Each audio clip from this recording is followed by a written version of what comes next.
I guess not. Doesn't seem like it. Have we sent him a message?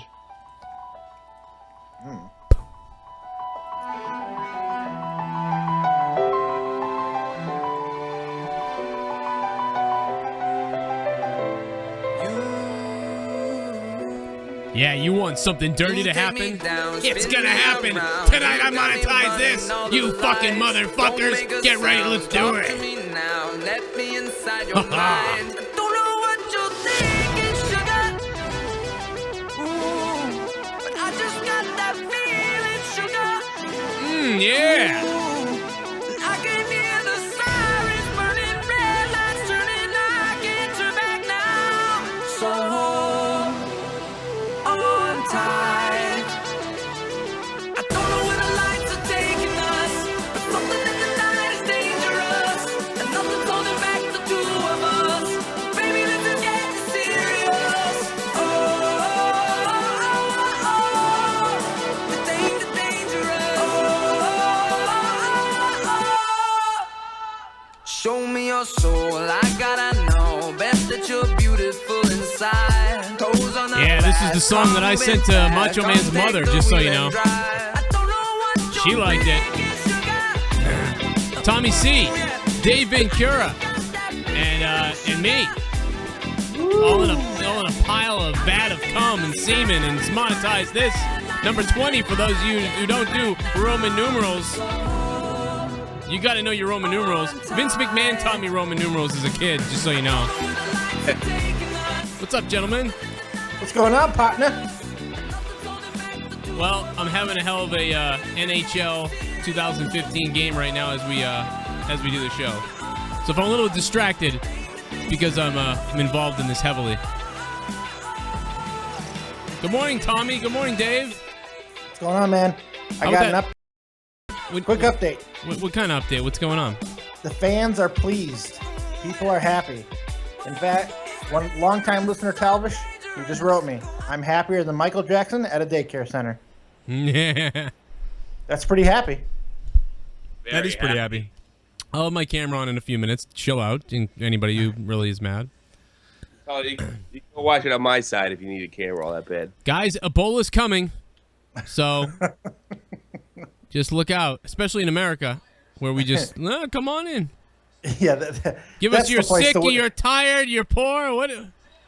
That's the place to worry about Ebola is America. Not Africa where, everyone's getting it, but America where there's like 3 people. Yeah, it starts with 3 people. It starts with 1, and then it goes to 3, it goes to 10, goes to 50, goes to 500, goes to 1,000. I saw this awesome flow chart. It really made me laugh. An epic mess. It says, do you have Ebola? Have you contracted Ebola? Have you been in contact with any people who have Ebola? Yes, call the CDC immediately. No, shut the fuck up. It's my favorite flow chart ever. Yeah, I saw that too, and Tazovich sent me that when me and my father were talking about that. Me and my father were talking about like the handling of it and the government. Yeah. Actually, that meme actually pisses me off because I think me and you are both taking it differently. Here's the thing. This disease has real potential. Oh yeah, absolutely. To do something that in with the Western world, that really it's never been anything seen like it. I mean, since the plague. I mean, here's the potential. It doesn't mean it's going to happen. No, but you're right. So I'm talking about this with my old man, and he in the middle of the conversation, Tazovich posts that meme. Now nobody was sitting in this conversation was saying head for the hills. Nobody was saying like we're all gonna die. And you know what? Maybe we need to be talking about it because it does. I mean, if you take like the last fucking 10 things the administration handled, everyone blew up in this fucking idiot's face. No, you're right about that. So let's talk about it. Yeah. See, here's the thing, though. It's I don't think it's all right. Look, it can be very serious. There's no question about that.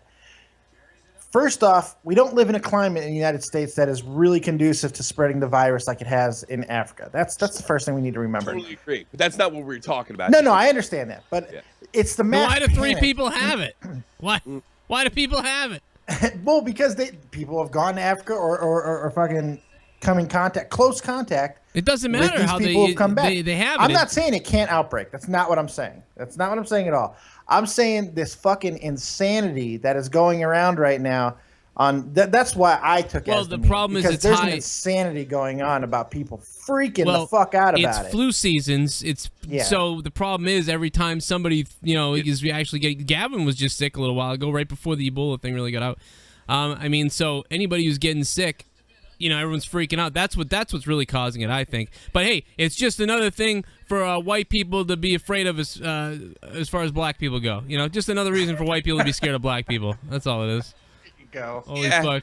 But I mean, that's a funny joke and all, but I mean, it's just like, look. It is a funny joke. It is a funny joke, but I mean, look, this thing's worth talking about, and it's worth holding for. Well, I made it the title of the fucking show. To date, they have not stopped civilian flights from places like Liberia. Yep. And, which is hilarious and stupid. Yeah, but one of the reasons they won't do it, because the director of the CDC came on and said, well, it might actually further spread the disease. He looked people right in the fucking camera's face.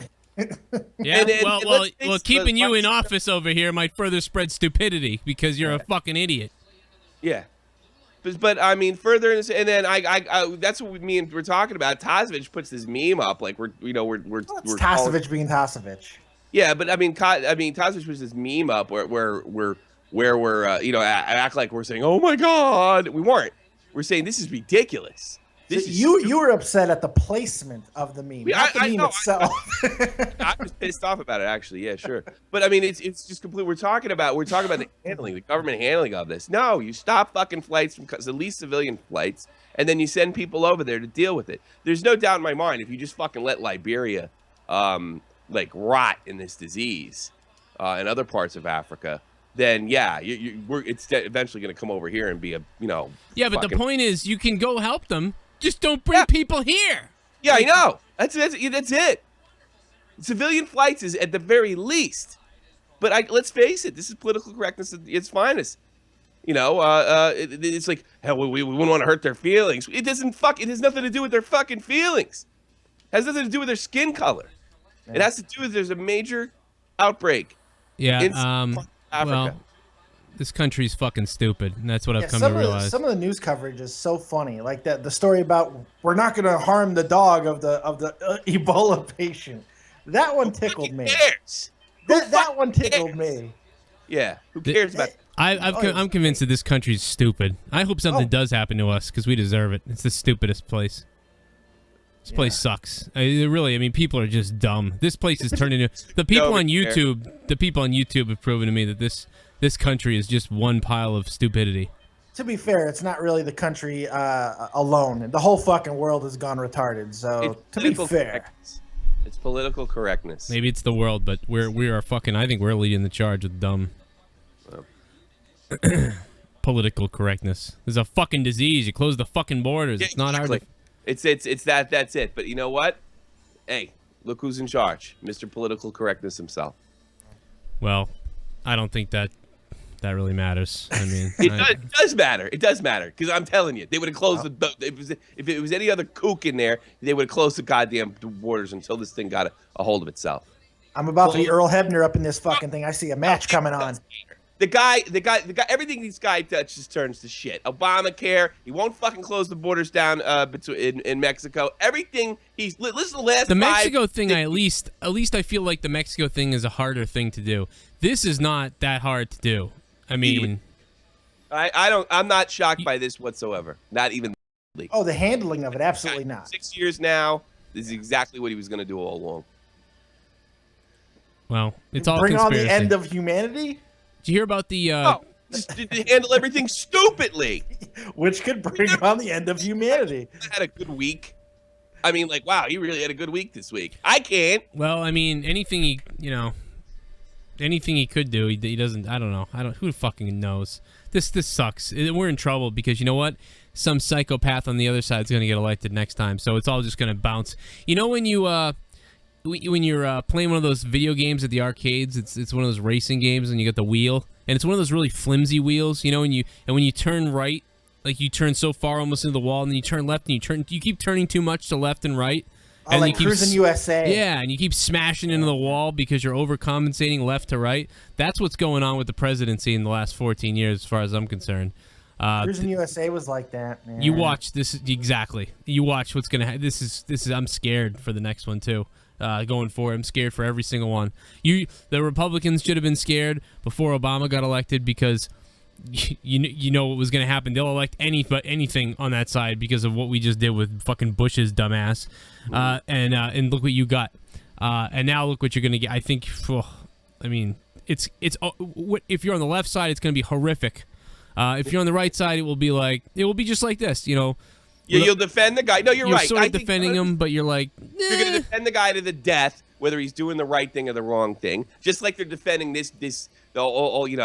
defending this guy to the death. It doesn't matter that he's bringing Ebola. It doesn't matter that everything didn't work. It doesn't matter that Obamacare is costing more than they could probably than any major program that we have at the end of the day. It doesn't matter. We're going to defend him to the death. And I saw that with the Bush administration. You're absolutely correct. Right. The question becomes, how do we fix this? How do we stop this cycle? That becomes the question. What is it going to take to stop this cycle of stupidity? I'll be honest with you, and this is going to make Cronin crazy. Somebody like Ronald Reagan gets elected that doesn't give a shit about the media. That's a good fucking point. How to lead. Know how to lead. This is a very similar situation when Ronald Reagan walked into. You know how to give the country away. To the banks. Never stronger. To the banks. Well, it was strong because all the rich people got all their money, so it was a lot of fun for a few years. Yeah, everybody had money back then, Joe. Everybody had money. Oh yeah, everyone did. You're right. Everyone did have money until it was all done. There was a explosion in computer technology. There was an income explosion. If I robbed a store for $10,000, I'd have an explosion too. Taxes were never lower. It was a thriving time in America. The only people that lost out were the Democrats because they've been selling socialism for the last 50 years before that. Sorry you lost. Well, he had a successful presidency. So did Bill Clinton. Bill Clinton had a very successful presidency. I don't think you understand. I don't think you understand the both things. I think you sold a mountain of shit. This guy had probably the most successful presidency in the last 50 years. I'm putting you two in a cage. Well, Bill Clinton had a pretty good presidency too. Yes, he did. But the economy was never stronger. The economy was never stronger. You're right. I mean, there was I don't associate. I would take a Reagan and a Clinton over this, except for I think Reagan started the whole fucking thing. But that's something else. Listen to this. Every president. There are key presidents, in my opinion, that started certain trends that have continued to spiral. And they're not the same trends. Like Bill Clinton started certain maybe socialistic trends that you'll see. Going back before Reagan, you'll see a couple of those too planted. These are all seeds that were planted. Reagan planted a seed with the banks. You see, honestly, everyone's this whole bank thing, I got to be honest with you. I know you've been sold bullshit. You don't know the specifics on it. It is complete and utter horseshit. No, I don't know the specifics on it. I was gonna say the same thing. No one gave it away to the banks. They lowered taxes. There was a huge economic boom, and that's pretty much it. Everything we talk about is basically from the '80s. All your stupid pop culture crap. The Transformers, all the fucking movies are trying to make. Right? It's not stupid. It is stupid. You're stupid. You're fucking. I'm almost 40 years old. I'm still hearing about shit that I fucking grew up with. Remember the GoBots? GoBots sucked. Huge explosion. And you know what? That's what they can't stand. And when he got out of office, it was like, he ruined the country. And they raised taxes under Bush 1, and the country fell apart again. Well, there is no evil that will ever escape there is no evil that will ever enter the office, unlike the Bushes. I'll tell you that. I'm gonna give my son a company, and he fails. Everything George Bush did turned to shit. Anybody ever notice that? No, that's a very, very true point. I mean, maybe turn to shit might be a little harsh, but at least he was entertaining. He was entertaining. He was very entertaining. Yeah. Obama's not entertaining at all. No charisma. I know people want to say he's charismatic. He's not. No, he's so kind of like vanilla. he's become like at first it was I think people just made it charismatic, but no, now he's like a Vulcan or something. You know what I mean? He really he's. You know what? I have not heard that correlation before. He is like a Vulcan. He's that Vulcan that makes you enraged. But he's not logical. Watch, you're probably right there. Watch the first episode of Star Trek Enterprise when the Vulcans are just they're so logical and smug the way they talk, and then Archer wants to punch the Vulcan in the face, and they're like, "Well, that's what you do. Your emotions and all that stuff." And you know that it's really funny. You can see it, and Archer's like the American farm boy type of guy. You know although I don't think he was a Southern guy, but whatever. You know, not comparison. Anyway, come to think about it, yeah. A real Vulcan would be a great president. A true Vulcan. Yeah, maybe. Logical, cold, calculating. That's what we need. This fucking president is ice cold. But he's fucking stupid. Yeah. And not logical at all. I don't think he's stupid. I think he's stupid. I think he's stupid enough to listen to people who feed his own bullshit. Yeah. The people who continue to hand him a cup of his own fucking Kool-Aid. Egomaniac. Here's your Kool-Aid, sir. Drink it. Just keep drinking it, sir. It's good. It's working. No, it's not. You know, if I was Obama, I'd flip out. I'd throw a nutty. Like fucking baseball bat flip out? Yeah, I would go berserk. Like in one of those what was it when he got voted when he tried to pass some little thing, not the fucking healthcare thing, but other stuff before the healthcare stuff. And it got just, shit on, and nobody would budge on it, and he tried to like compensate with, whatever the fuck he was doing, and he still got nothing. I would have probably flipped out. Like at that presidential speech when you got all those microphones in front of you, I would have ripped every fucking microphone off the podium. I would have smashed them across the podium. I would have started ripping shit up. I don't know what you're talking about, because he had a fucking filibuster-proof majority in 2009 when he was elected. He got everything he got through, and the only thing he ran into was problems with Obamacare. By the way, not from the Republican Party. They automatically weren't going to vote for anything. It was his own party that had to be convinced to vote for Obamacare because they had absolute control. They saw the flaws. It's not that he can't get anything done. It's that he's not good at cutting deals. Yeah. He just thinks you should be happy that Obama's in the room. The guy's an egomaniac.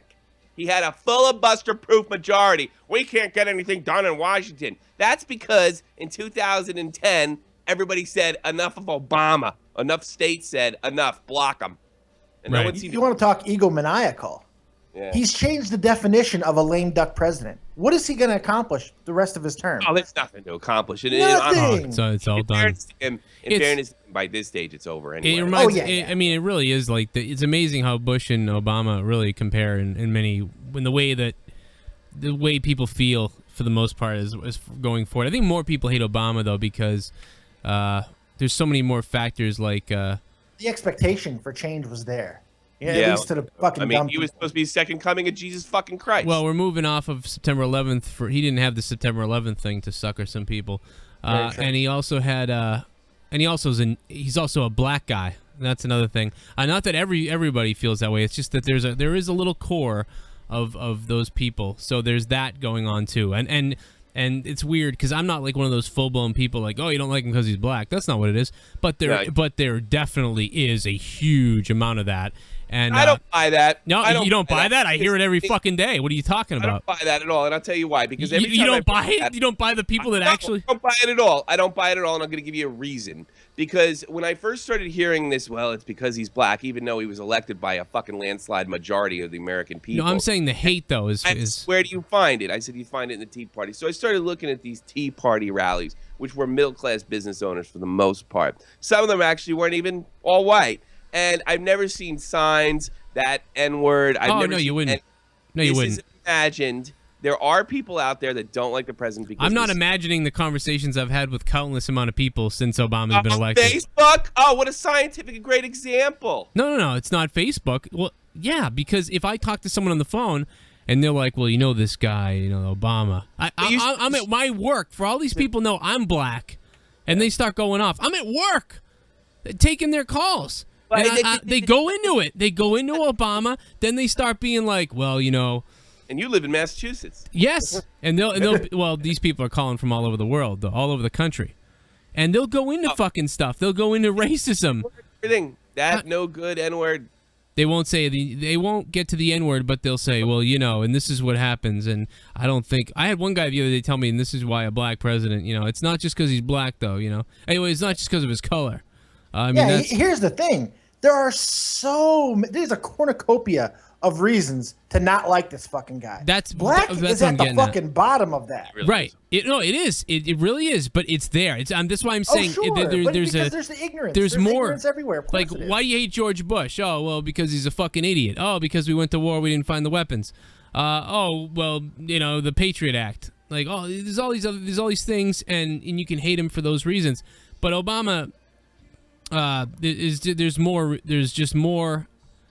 there's more stuff going on. There's more stuff to tip the pot over. So there's more hatred. That's all there is to it. It's not like I'm not saying that that's the reason why everybody hates him. It has nothing to do with that. It's only, like you said, it's a small margin. But hey, you know, another 5%, 10% is going to make the hate bigger than it was for Bush, and that's all I'm going to say. If Bush had been, I got to be honest with you, it's not even an issue in his presidency. He's a failed president, and they're looking for excuses at the end of the day. His presidency is in the final act of Old Yeller. It's time to shoot the dog. It's not looking for excuses. It's the hatred. I'm talking about the visceral hatred for this guy. It's hatred for plenty of presidents. He's not the first guy to get treated like this. It's guns. It's black. It's birth certificates. It's born in the country. It's just all this stuff. But those guys, those kooks. They're the same people as the haters because he's black. It's the same type of thing. That fucking nigger, all that fucking black me fucking. Like, I hear it on Xbox. I hear it everywhere all the time, and they're just talking, and it's like, you really believe that? I mean, he's born in another country. It's like, you know, you're making your party look retarded. You're making yourself look stupid. Like, this is the reason. But you think you think he was born in another country. You know, but we can't fucking have abortion clinics anywhere because God said so, because he's up in the sky. Matter if he was born in I want to clear this fucking thing up for all you kooks, tinfoil hat fuckheads out there that believe Obama's not American. It's very simple, and I know the situation because I live in another country and had a girl. His mother is American. That's it. Right. It's American. It doesn't matter where he was born, whether it was and don't. If anybody tells you, well, you have to be born in a military establishment, absolutely not. It's not true at all. The only people that have the right to run for presidents are people that are so-called natural-born citizens. But here's the problem: in the Constitution, it did not state what a natural-born citizen was. It didn't say you had to be born within the 50, which, by the way, there wasn't 50. Natural-born citizen. So it has been interpreted by the courts ever since then that if one of the parents are American, then that child is entitled to a American passport, which essentially makes you American, like me and Dave's daughters are. Yep. They are half American, half German. They allow this long, big packet, this birth abroad packet, and gets her fucking social security number. And I know smart people that are still hooked on it. I've explained this to them. You're essentially saying that my child is not American by saying Barack Obama's not American? Barack Obama's mother was American. Whether he was lying about being born in Hawaii, it doesn't matter. His mother was American. It's the end of the story. The birther thing is for morons. Thank you. I'm glad we did all this politics to start the show off, by the way, or whatever this was. I don't know if it was politics, especially on my end, but it was something.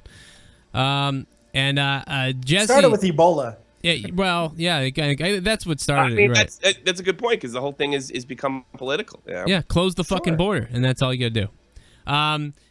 So Jesse may join us. He says. Good. Well, that'll be interesting. Yeah. Google and YouTube, by the way, have rejected my appeal, which is not a surprise, to be honest. Did you call them, or what's the plan now? I don't know. I'll probably, I'll probably kill them. I got I am gonna sign a deal with a network. I just have to pick which network, and that way this will end this, basically. Let's talk about, speaking of conspiracy theories. Now, I heard Sean's views response to all the people that are sending him death threats. He gets more death threats than friggin' by the way, anybody, I just want to, since I made my video, which I'm trying to make, I don't want to be involved in it, to be honest, because it just makes everything worse, because some of his fans are some insane. of Sean's Views subscribers are fucking morons. Stupid. They are You fucking. read their comments. They're dumb. Have you ever seen a guy with like not a lot of hair who's fat and chubby running down the street trying to catch an alligator because his mom told him the alligator was God? Like, saw my video? These are some of his fans, man. I'll tell you, they believe that the death threats. I'm getting death threats. It's unbelievable. I'm getting death threats. No, you're not. No, you're not. And you're Have just. you seen his news video? He's just lying to all your fans, and then they attacked. It's ridiculous. He is hilarious. What's his new video? About talking about how he's no longer buying into the drama. He's no longer buying into the hatred. He's gonna be professional. Well, that's his. I can't stand. Okay, look. This is third time saying that. This might kick off a new war. I can't stand listening to this fucking asshole. I really fucking can't. His voice annoys me. His fucking opinions annoy me. This guy he's just the worst. I'm sorry if this brings a shitstorm down upon the channel, but I really just, this guy, if I saw, like, when he talks, he's one of those people you want to punch in the face repeatedly. Just go the fuck away. Well, have you ever seen an evil villain? An evil villain, you know what I mean? This is the type of guy that convinces everybody that he's actually a good guy. Meanwhile, he's actually the villain, and these people don't know it. They don't realize that he actually is the bad guy. They don't realize that he's the scum. They think that everyone else is, and it's ridiculous. He tells them lies. They listen to him. Hitler and the Devil is on YouTube, my friend, and it's but I enjoy him. I really get a kick out of it. I gotta tell you, I fucking love listening to this guy. I laugh my ass off at it. I wish I'd come up with it. Are you kidding me? I can be a complete sleazeball, and people are gonna not only follow me in droves, but they're gonna attack everyone else who I can make up that like some kid dying of cancer in a hospital. I can make up that kid actually wanted to kill me in real life, and those people would probably go to the hospital and unplug his fucking life support. I mean, that's how fucking crazy. I will give him credit. The fact that he was able to build such a big channel on wrestling rumors. Kim Jong-un. He made up. Yeah, the funny thing about him is, okay, people could say what they want about how, we could be vulgar or whatever, and we could say distasteful fucking things. At the end of the day, at least we're fucking honest in what we say.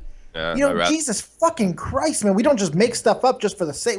We say things that are factual, truthful. This fucking guy just spews this rhetoric that is just retarded. I almost I had to refrain myself from just going the opposite direction in that video. I thought about it. But I didn't want to just implode everything we've done. Talver says Sean's View is the John Cena of YouTube. That's not a comparison. That's not the right comparison. John Cena, I mean, Sean's View is the Hitler of YouTube is the comparison. He is not. It's not funny. Like, I mean, it shouldn't. If you're laughing, guys, not you guys, but the people listening, this guy actually is a dangerous liar. Yeah. Just so you know, he's a fucking dangerous liar. I love him, and I get a kick out of him because I know what he does, so I think it's funny. But to all you idiots who actually think that he's fucking on the ball and that he's real and you're going to believe everything he says, if you were to believe everything I told you, you'd be an idiot. If you were to believe everything he told you, don't believe everything everyone says. Step back and think about it for a few. When I was in school, some kid was making up lies about me, saying that I was doing all these terrible things. And some other kid tried to fight me because of it. Meanwhile, I wasn't doing anything. That kid knew that. That other kid just wanted to see me get my face punched in. So this other guy who thought I had said all these crazy things was trying to fight me, and he was huge compared to me. And that other fucking kid in the background had a smile on his face, and he was laughing. And he had a little weasel laugh on his face while this guy tried to beat me up. That's exactly what Sean's View. He's the bully laughing in the background while someone else kicks your ass. And the person kicking people's ass are you, the subscribers of his channel. And that's all there is to it. That's your role. And if you don't understand it, you need to really think about what's going on. Go watch all of his videos. Go watch all of everyone else's videos. No one is threatening him. He's making this up. And listen, I get death threats every single day. So should I make a video every day and say, oh my God, I'm getting death threats. This guy told me he was going to kill my girlfriend and kill me and kill everyone. If I made a video like that all the time and then you guys believed it, I mean, I don't. So think about it. Think about it. Use your fucking brain. How much you want to bet he doesn't talk like that in real life? No, I don't. I think he's laughing as soon as he ends the video. He's like, "Oh, the fucking morons! I hope they'll feed the whole fucking thing. The fucking morons." You know, the thing is, lies on their own is not such a bad thing. And I'll say that because everybody lies, everybody fibs. It happens. However, when your lies can instill a type of fervor that creates people to follow you and do stupid things on your behalf, that's where we have problems. That's Sean's view. That's Sean's view. And that's the problem. This guy, for some reason, he has a Jim Jones type of fucking effect on people. At least 40,000 strong that we know of right now. That's a scary fucking thing when stupidity has this charisma about them for some reason. I don't see it. But, well, I mean, the thing is, like, the problem. Here's the thing: 10% are fucking probably stupid and don't understand. The other 10% are watching him just to see what he does. The other 10% actually just kind of are entertained by him, even though they know what he is.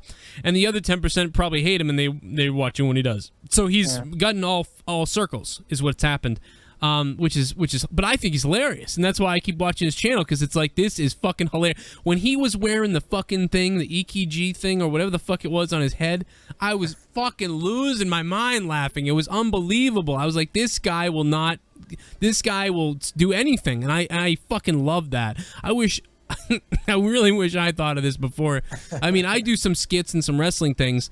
But the thing is, when I do it, you know it's a joke, so it's a different thing. But when he's doing things, you're actually like, is this real? There has to be a line. Oh, I wish I got to be able to tell reality. I think I'm going to start doing everything he does. I think I'm going to talk about, I think my mother has cancer. I think that's what we're going to do. My mother has cancer. I'm going to do everything that he does. I think that'd be hilarious. But anyway, they are trying to shut me down on YouTube. They're trying to shut me down on Google. He's trying to get his fans want to shut me down. That's what they do. I'm just going to be like him. But anyway, let's move on, because this is just worthless to talk about fucking people who... So the appeal next. There's no recourse after this, is there? I mean, are you really thinking about calling a lawyer or what? We'll see what happens. It depends on how things go. It doesn't seem like it right now. It seems more like I just legitimately got flagged by enough people because that video was popular to me. I mean, to me, what our most popular Raw ever that I also deleted disabled comments on and stuff, got us flagged the first time. One of our more popular videos of the year got flagged again. I mean, the thumbnails are there. The labeling, the title might be okay, but the thumbnail is what the problem is. And then combine that with the title, I can see why. Whether now, if you told me that someone purposely did it, and those things were combined, that'd be a different story. And man, I'll tell you, if I ever actually believed or thought somebody did it like that. Oh man, you don't even understand. I would show up. I would whoop someone's ass. If you could see why, there's no. I read the fucking explanation. There's no real strong fucking explanation in this damn thing. None. No. It's not. Well, no. I get the explanation is with the thumbnail too. Look, if YouTube didn't want you to use a fucking thumbnail, you wouldn't use a thumbnail. That's the bottom line. I mean, you would be allowed to use a thumbnail. I don't see. I mean, it's completely logical to use a picture of a wrestler if you're doing a wrestling television show. I don't know. I think it's the combination of the actual shot of the pay-per-view with the title, maybe, is what it is. I think if it had been somewhat of a different, like a customized title, it might have been okay. But the combination of the two, because it does mention misleading, even if you didn't do anything or title it, if it's misleading. Well, let's be fair for a second here. The problem is actually really not the fucking title. The problem is people not being able to fucking read. Yeah. That's the problem. It's stupid fucking people who misread the title, but click on the fucking link anyway, and then get mad that it's not what they thought it was, even though had they have read the fucking title, they would have been fully informed. There was no misleading. It was fucking stupid. These people are idiots. Why was it SummerSlam? I mean, how long ago was SummerSlam? Was it in July or August? Is it 2 months ago? Yeah. But so I mean, it might have taken them particular video. That's why it was popular? That's why.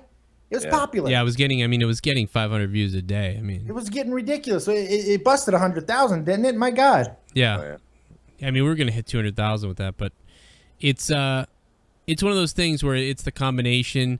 But it's also the same reason I gain subs. You know what I mean? So that's why I stick with it and take the risk.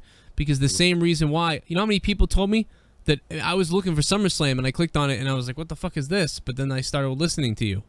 Yeah. So it does fucking, you know, it is without blatantly misleading people.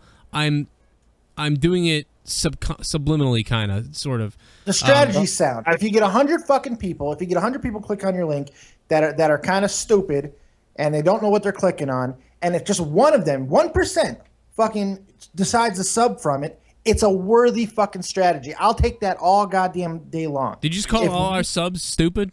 No, I'm saying the people who click on them for the wrong reason and then, you know, are stupid, and then they get hooked, and then they become intelligent. Because they got hooked.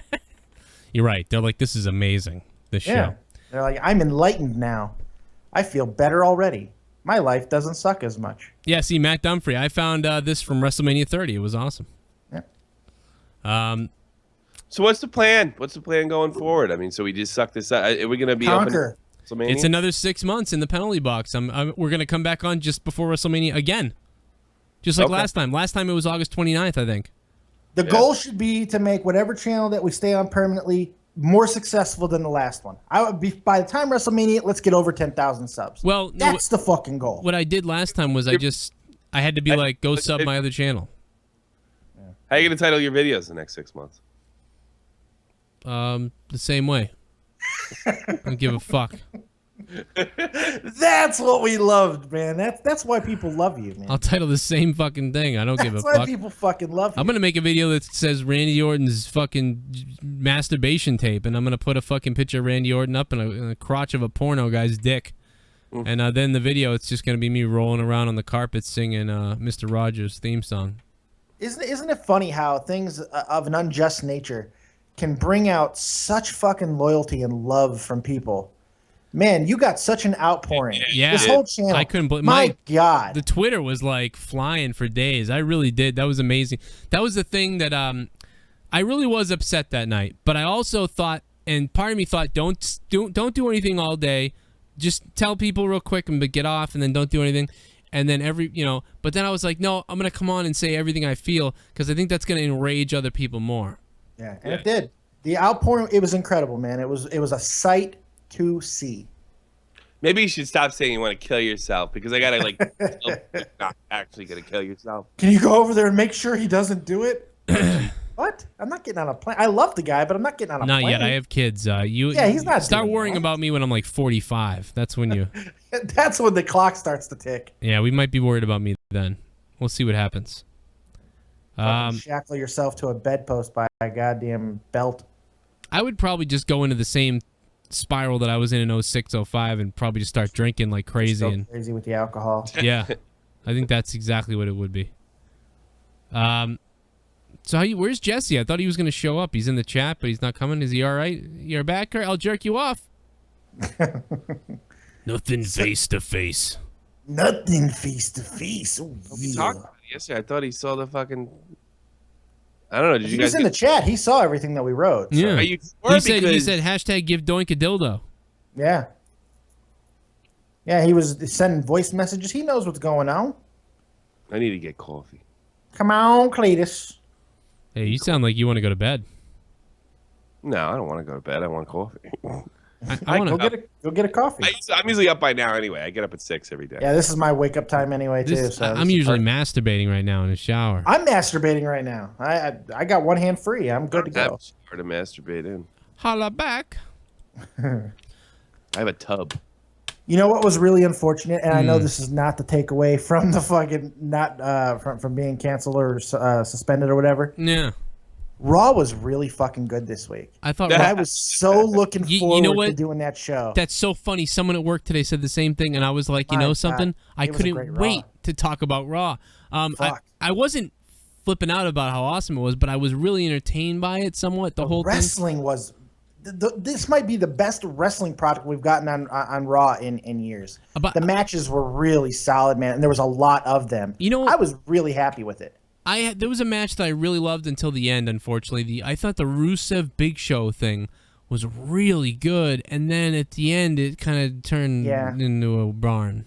But because they brought back in Henry, why? Yeah, no, why? That was stupid. Other than that, that's just being picky. Other than that, I really, really enjoyed the show. And I was like getting all excited. 15 minutes before the show's about to go, I'm fucking getting all juiced up. I had a Macho Man impersonation going. I was fucking ready, man. I was excited. And then I got the message of doom when I called the Skype. I was like, what? I should have kept going because tonight? Now we can't do the, I was going straight. We never missed a Raw, ever. Yep. Even when we got shut down last time, we jumped right on the Ustream. Fuck it, here we go. No one can blame me. It's all good. I did. I wanted to chop my dick off that night. The other night. I couldn't do it. I was like, I had enough. Choppy, your pee-pee. Joe, you got a fucking army now. Someone said that, like, oh, your army's coming after whatever. Yeah, my army's coming. I got a fucking army coming after him. No, you fucking retard. You're just a moron. Yeah. How about that? Whoever that was from Shalong's Views fucking channel. You stop but sending. He has an army too. Stop sending it. Well, that's the irony. Stop sending your army after Shalong's View. And then in the same comment, the guy goes, "You're just mad that he's got 40,000." Yes, he does. You have the army, you dickhead. Yeah. Can you imagine if I had 50,000 subs and some 10,000 sub channels mentioned anything? I wouldn't even fucking mention them.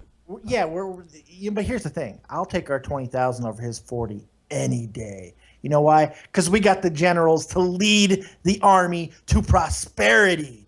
We can take over whatever we want.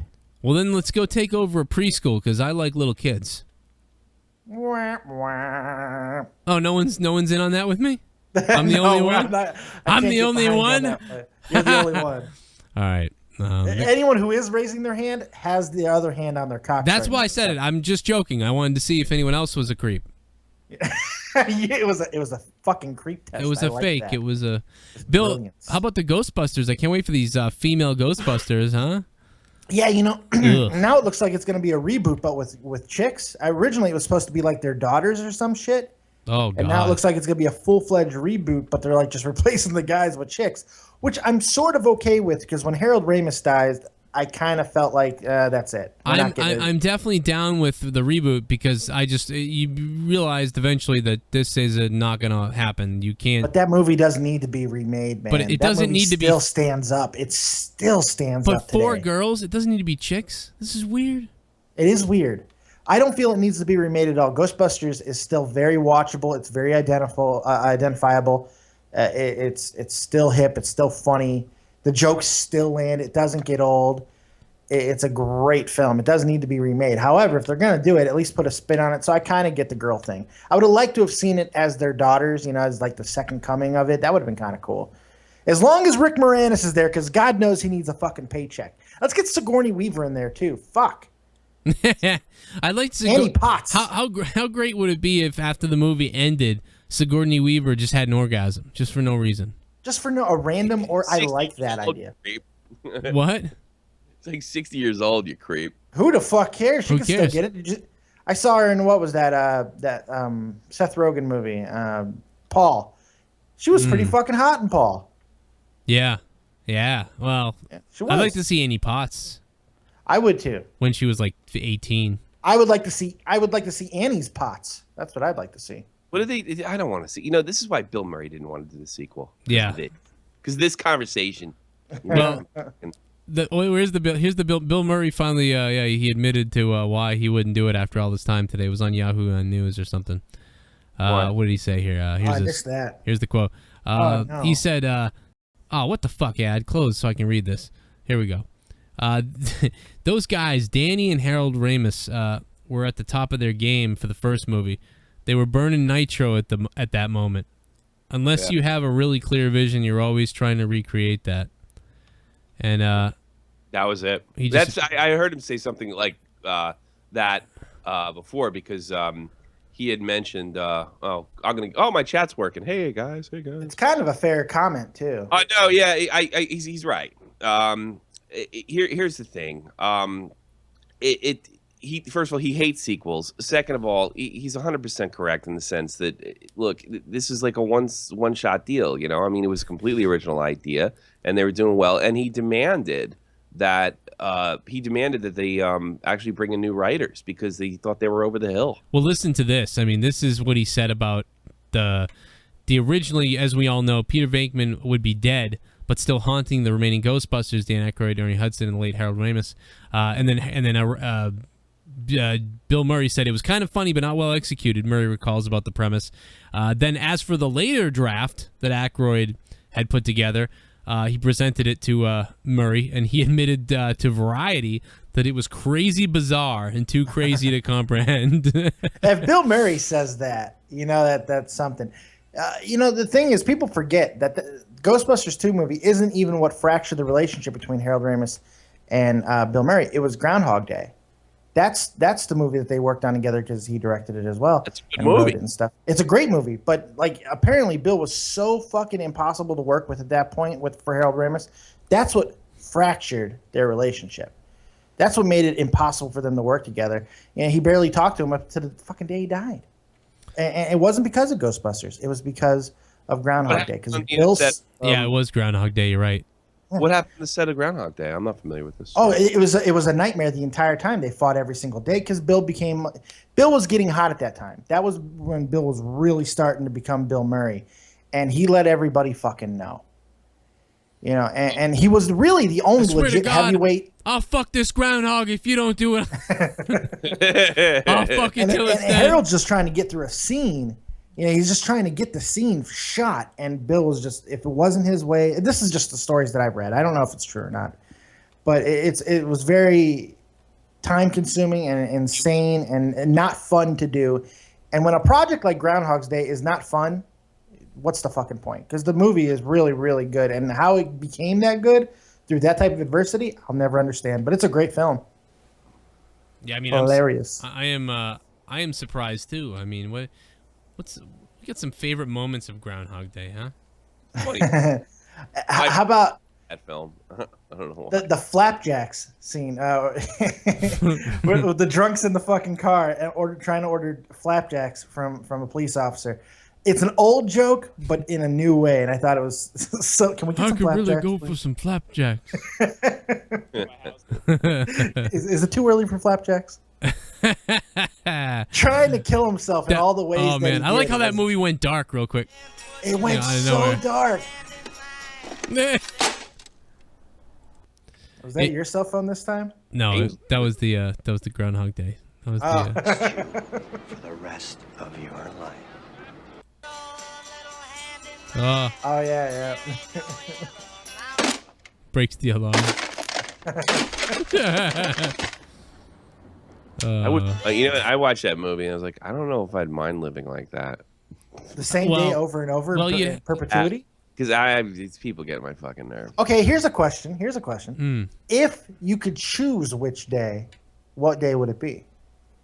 Groundhog Day. I don't fucking know. I mean, like, if you had to choose a day out of your life that you can live in perpetuity, what day would it be? I mean, come on. There's got to be a day that was so amazing or so rewarding that you'd want to live it over and over, right? I started shopping the point from you with you, buddy. Aw. That's sweet. That's like the nicest thing you've ever said in our 7 years of friendship. And it wasn't true, but it was the funniest thing you've ever said. It was the nicest thing you've ever said to me in 7 years, and it was a lie. I would probably see. You know what I would do? I'm terrible. I would relive like a warm night from like 2005, when it was like a Saturday night, and I would spend the eternity hooking up with every different girl in the entire place. Yeah. Now that I'm thinking about it, like a really hot night here in Germany, like where I just was on fire. You know what I mean? That's probably what I would do when I was single. I would like to say like the first time I got laid or something, but that was horrible. I probably should take my wife. Holy fuck! Oh, I could go back to I could go back to a night with Leah. Yeah. We're all terrible because it basically all of our answers surround well, something where we can get laid multiple times. I had a great night with Leah once. I got it on tape actually somewhere.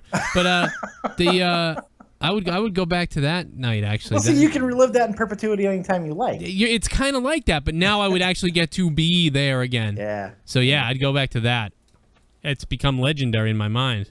You ever walk into like a really, really smoking nightclub where everyone in there, it's just all hot women? That's the night you want to relive. That's what I'm talking about, yeah.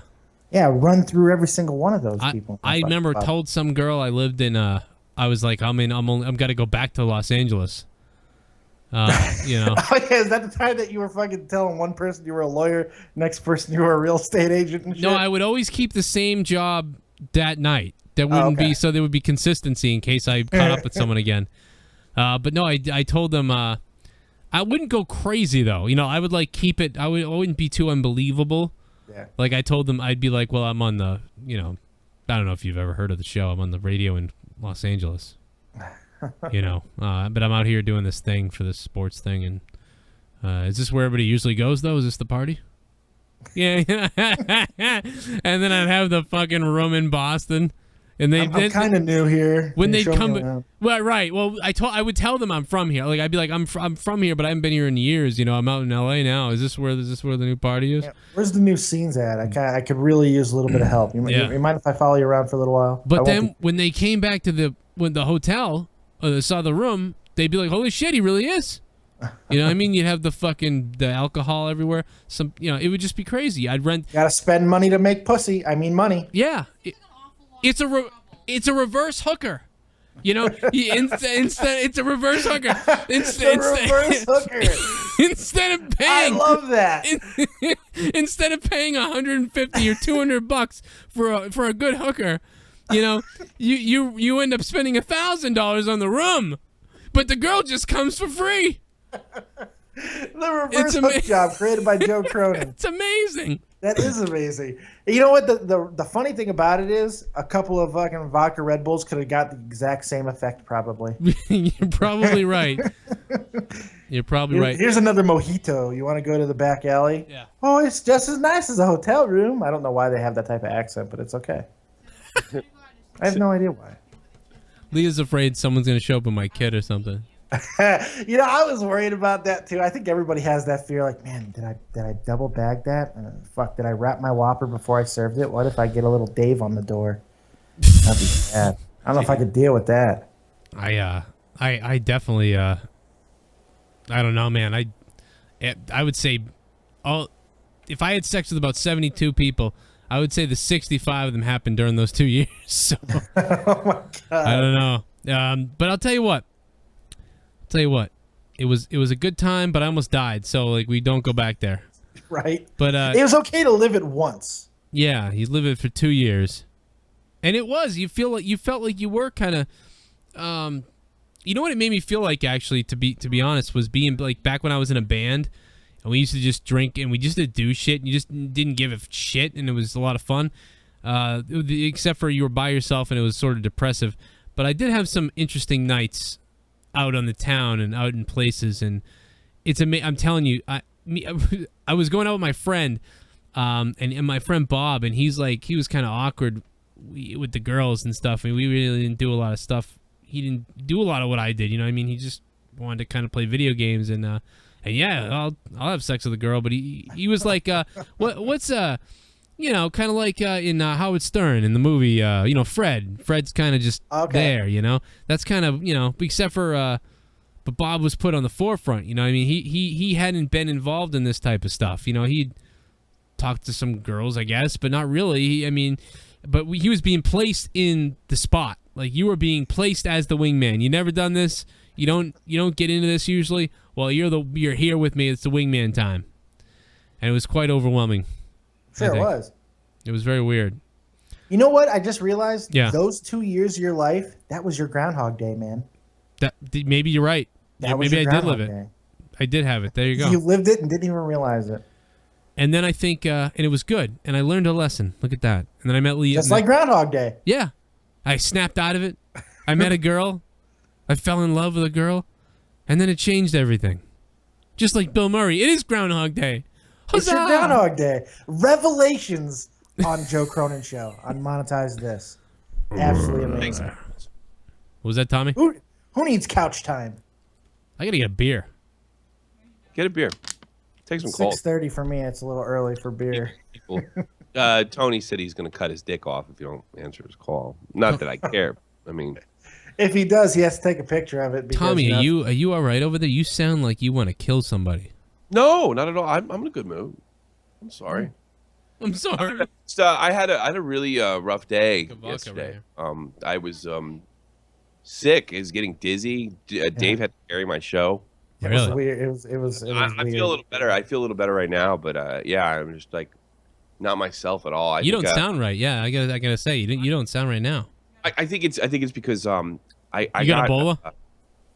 No, I don't. Hope not. I'm gonna start going to Frankfurt soon. We all have Ebola. It's like The Walking Dead. We were infected all along. I got a job opportunity that don't be specific, by the way, Dave. Specific or specific? It's like life-changing money, and like my problems are all over. I win, my ex-wife loses. I hope it's not teaching an English class. No. No, but this sounds great. Yeah, You're such it's a on my dick. mind. It's like it's one of these things. Like it came out of nowhere, and I realized if it's not going to come again. And basically, I'm working in a restaurant part-time now. And while I'm really happy because Dead on Dave made that happen, this is like a career, and it's permanent, and it's under the Germans, so they can't fire you.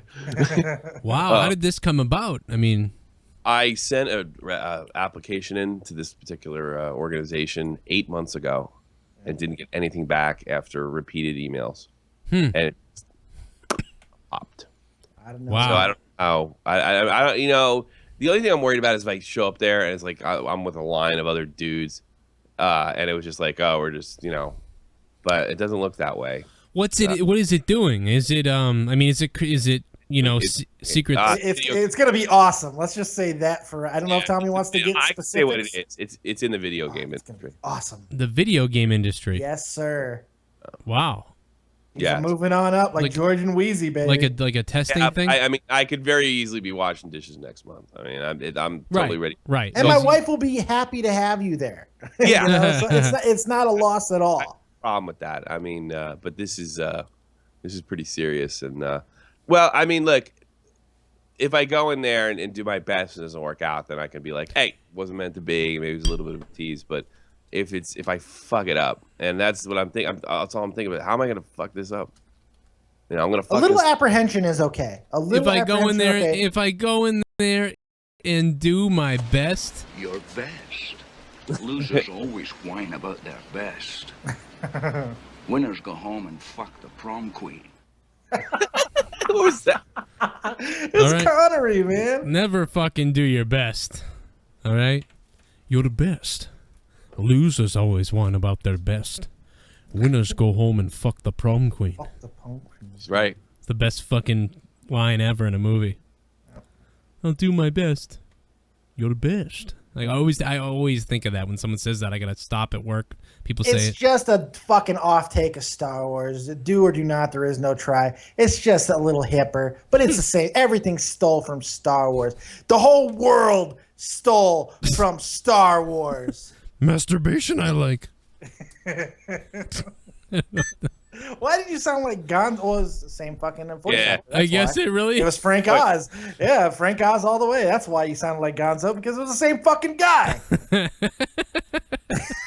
Maybe that's why. Oh, well, I'll take that as a compliment. Yeah. Oh, look at Clint Eastwood. Isn't he just such a man? Oh, man, what a piece of shit. Anyway, sorry, I fucking hate Clint Eastwood. You're Why? a Clint Eastwood hater. Yeah, Why do you hate Clint? because he's a shithead. Probably his political agenda. Maybe. Maybe. I don't even know. What's his political? Oh, he must be. I don't know. That's what I thought you were. That's where Oh, you were yeah. going. Maybe that's why I don't like him. Maybe that's what it is. That explains I don't know it. why you would hate the guy. In his movies, know a why- badass. I'm dying to hear like what this guy did to you. I just can't. There's so many things that. Here's the thing. There's the next thing will come up, and next time I hear from him, I'll explain what I'm at now. That horrible movie in Southie he filmed. I mean, Well, I don't know.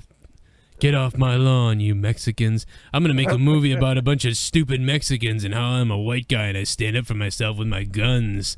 he's a dingleberry. He's a fuckhead.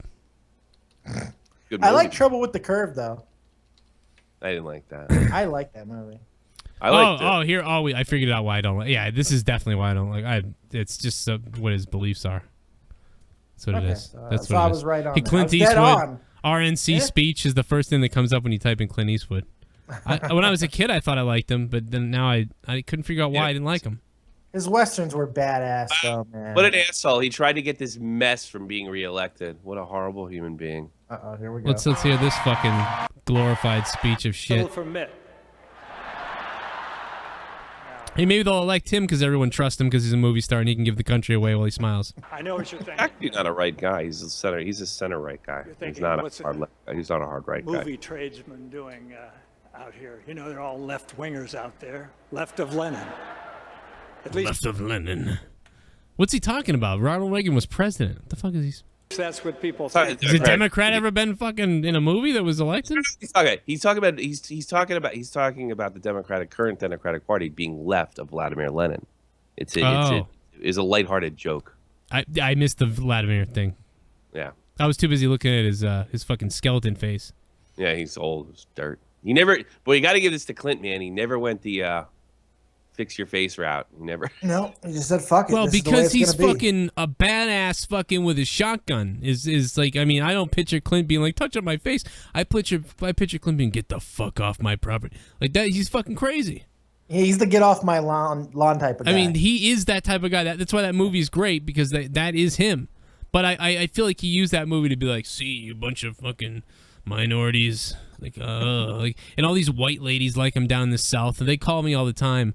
I hear from these people on the phone all the time, these rich people who care about their fucking clothes and shit, and they're just, oh yeah, you know, it's so dangerous now. Look at what he's doing, and look at these people, and do you know how many people?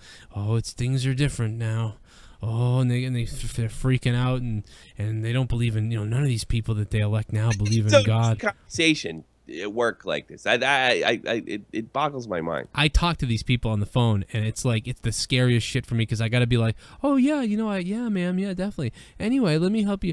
No, I have to sit there and listen to this, and they go on. Where do you fucking work? Complaints are us? No, yeah, sort of. I mean, I work in a customer service place for I won't even get specific on what it is, although some people already know, but we'll say clothing, because that keeps it kind of under wraps a little bit. But these people are, I'm telling you, a lot of people are really nice, and they don't even know what they're doing, I think. But so my shorts are fucking really chafing me, and by the way, Bush sucked. it would be more of a high-end item for women. I'll put it that way. Oh god! So they start calling about bras and fucking weird shit, and then they talk about how, but then how it turns, the boobs are chafing. Come up, I want to buy this, and then I'm gonna tell this douchebag from Massachusetts. Because when you're already talking about, do you want me to tits, simulate? I'll simulate the phone. I'll simulate it right now. You really want to hear this? Okay, man. You want me to be you? I'll be you. No. I'll be both. I'll drive this thing, and you can comment when you feel the need. Okay, ma'am. So let's tally this up here. I can go ahead and take your credit card now. It's going to be $59.95. What? Is there? Why is it so much money? Oh, because it's just the tax. Oh yeah, the tax. Yeah. Oh, of course. Yeah. Oh yeah. Well, I mean, I'm in Massachusetts, so I know all about the tax. Oh, you're in Massachusetts. Oh, yeah. That's what. Yeah. Oh, you have the health care there, like the Obama one. Oh yeah, kind of. Mitt Romney did it though. It's yeah. Well, it's not like the Obama one. He's really messed up everything. You know, all these people are in the country now that didn't used to be here. I'll tell you, it's getting worse than it's ever been. These people, and it's not really, not even because he's black. That's not a black thing, really. It's more than that. It's what he does. He's so smug. I think he's working for another country. Is what it is. And you know, just be careful, you know, and you're in Massachusetts. Yeah, you guys, I mean, you know, that's why we don't do that here. We don't have the taxes because we work, you know, we work our way to a better prosperity, I suppose. But, you know, you'll figure that out. Okay, ma'am. Anyway, which credit card would you like to use?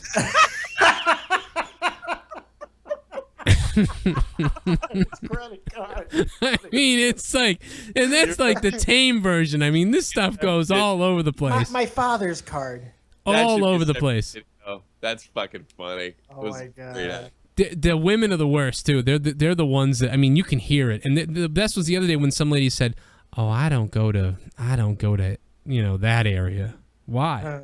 I'm like, "Well, we have a store right there." "Well, it's really dark there." What? I'm like, what do you mean? Like, is it gonna be like raining all week? Like the mood? No, it sounds terrible, but no, I mean the people are, they're dark.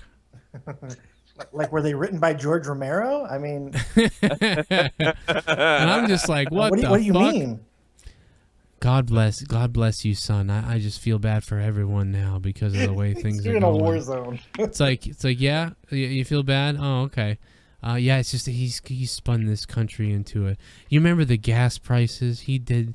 Obama, the minute he took over the gas prices, I'm pretty sure the gas prices were like the highest when George Bush was still in office. In fact, that all started when he was president. No. I don't think. No, it's not how. You see, They're not percent wrong. They started raising during the campaign, and they peaked with him, but they seem to have come down a bit. You know what? Living here, I know. I don't know if you've noticed this or not, Tommy, but living over here, one thing I've noticed recently, the strength of the dollar. Man, I'm getting a lot of fucking euro, a lot more euro for my dollar than I was, a couple of years ago.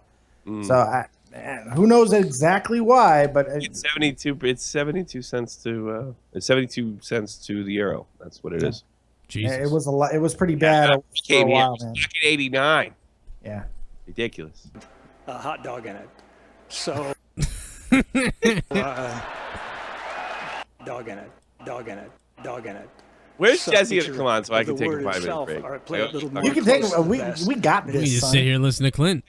My wife's about to leave, so I gotta go through the Go motions. say goodbye. We got this. Oh, listen to Clint. Let's just I badmouth was gonna Tommy ask him while a he's couple gone. questions, but Fuck Bush. Reagan was a moron. I remember. Yeah, women should 3.5 shave. Fuck years Bush. ago, Yeah. Mr. Obama Oh, we weren't won talking the about that. election. And My though bad. I wasn't a big supporter, I was watching that night when he was having that thing, and they were talking about hope and change, and they were talking about yes, we can, and it was dark and it outdoors and it was nice, and people were lighting candles, and they were saying, and I just thought this is great. I mean, everybody's crying. Oprah was crying. Jesus Christ. And He was like really trying to. I don't think he was trying to get a laugh. He wasn't there. trying to be funny. And he said it was dark too. I wonder if that was like some kind of underlying message. Yeah, it was dark. It was dark. I had my shotgun. I was actually at the clock tower around the corner. Getting ready to tell him to get off my lawn. I pussied out though. I had a gun. I was even crying. They then laugh at that. Finally, I haven't cried that hard since I found out that there's 23 million unemployed people in this country. I don't think he cried when he found out 23 million people were unemployed. I don't think he cried. It didn't stop him from making another fucking film. Because, he wasn't so devastated that. Yeah, it didn't stop him from collecting his full paycheck from every movie he made. It didn't stop him from supporting guns and going on this crazy tour for guns. Was he on a crazy tour for the unemployed people? No. I got a question for you. Not to go off topic for a second, but I'm getting a few messages from people that are wondering if you're going to take calls tonight. Yeah, I'll take calls. I'll take them right now. How about that? Call now. 339-226-6610 is your number. And make sure to subscribe to Spectrum Gaming 617, as well as Joe Cronin Show on YouTube if you don't know about it. And what's your channel again now? Yeah, if you want, you can help me get my numbers up. Nice. The Dead on Dave. I'm up to 25 subs, sucker. All that outcry and love for you got me like 10 subs. So fucking woot woot. I was supposed to go on a marathon last night, and then it didn't happen because you announced your Joe Cronin Show we got like 80 subs, so that was probably because Schlongbag went on and talked about me. So he gave me some. So free many of us tweeted the shit out of. I mean, free Joe Cronin Show. Hashtag free Joe Cronin Show was everywhere yesterday. People from Google were coming on like, "What is this? What's going on? What is going on? Is he in prison? No, you fucked him, Google. He's not in jail. He's in the jail that you put him in, fuckhead. Yeah. Oprah Winfrey was crying. And Oprah was crying. Get off my lawn. Get off my lawn. Now that is something Look at all the white people in this crowd. Holy shit. to cry for, because a that is a U2 concert. disgrace, a national disgrace, and we haven't done enough. Obviously, this administration hasn't done enough to cure that, and whatever. Old school Matt, what's up, bro? How's it hanging, Joe? Oh, it's not, man. I miss you, though. It's been a while. How are you doing, my friend? Well, the next time you guys do a Raw review show, I'll be there for my 21st birthday. Ooh, next week? This coming Monday. Okay, coming. We're going to get drunk. Amen to that, dear brother. All right, we're drinking. We're drinking on Monday Night Raw review right here on Spectrum Gaming 617. Fuck it, I'll crack a beer. Fuck it. I don't. It'd be like 5 a.m. for me, but who gives a shit? Nice. It's 5 It's 5 o'clock o'clock somewhere. Yep. Hey, Quite literally. I wish Princess Diana was still alive so I could Deanna or Diana? I wish Princess Diana was still alive Well, you got to get Pacific about it. so I could fuck her. What else? What do you got, Don? What do you got, boy? What's going on? To be honest, I'm celebrating fall break. Fall break. Good old fall break. What happens on fall break? The leaves fall from the trees, and you're on acid, so you start rolling in them and playing around, and then you cut a pumpkin in half, and then you stick your head in the seeds and go. No, we have to deal with something even more annoying. Yeah. Leafers. Leafers. What do they do? Annoying out-of-town tourists that just come to see the fucking leaves change. Yeah, they made a Family Guy episode about that. They do that here because I'm in New England, so people drive. Well, they drive here. They drive and look at the trees. They do it in the South too. Really? I didn't know that. I thought that was like a New England thing. Everyone comes up here to see. I've only known it as the East Coast thing. Yeah. Holy shit! I see. I go down to the South to look at like fucking bikinis. Well, yeah, that too. I was thinking like the dirty South. Like I go down there to look at like oil refineries and stuff. Let's go to the dirty and look at the oil refineries. Yeah, there they are. Yeah, maybe they'll. Oh yeah, Joe. I mean, yes. How do you feel about Letterman going off the air in a few months? Well, it's he's run his course. I mean, he's old. I'm a weird person. I don't always like change a lot, but I'm gonna miss it. Like there are gonna be nights when I'm like, because I don't watch him a lot anyway, so it's kind of like I'm like, I'm gonna miss it, but I don't even I barely watch it anyway. But how do you feel about him being replaced by Stephen Colbert? Ugh, don't get me started on that. I don't know. I definitely don't feel as bad as Stephen Colbert coming on than fucking Jimmy Fallon.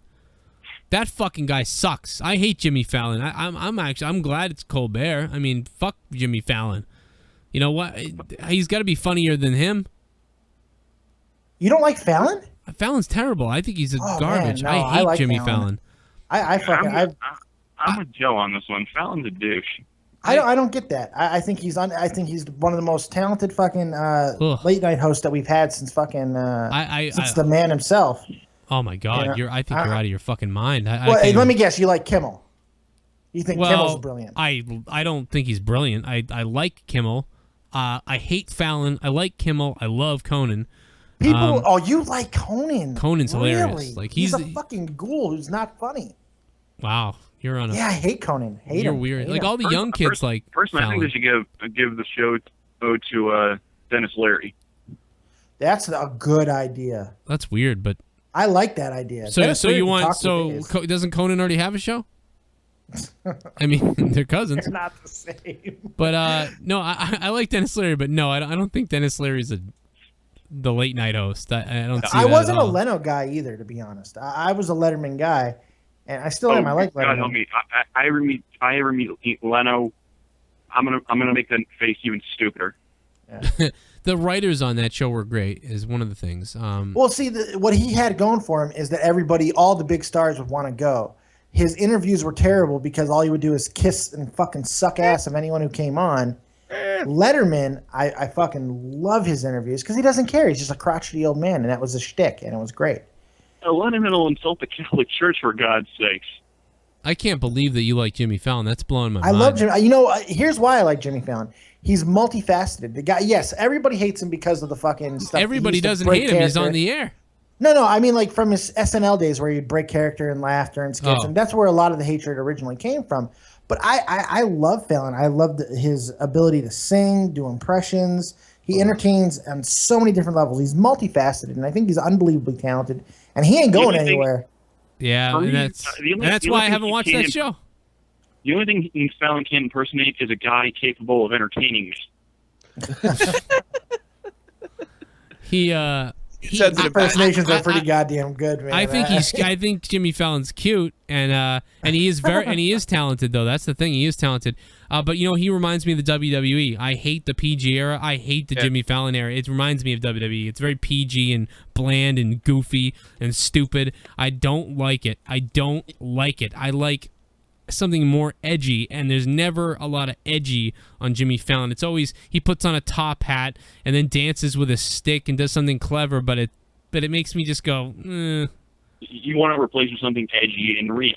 Yeah, I want something funnier, and it's not.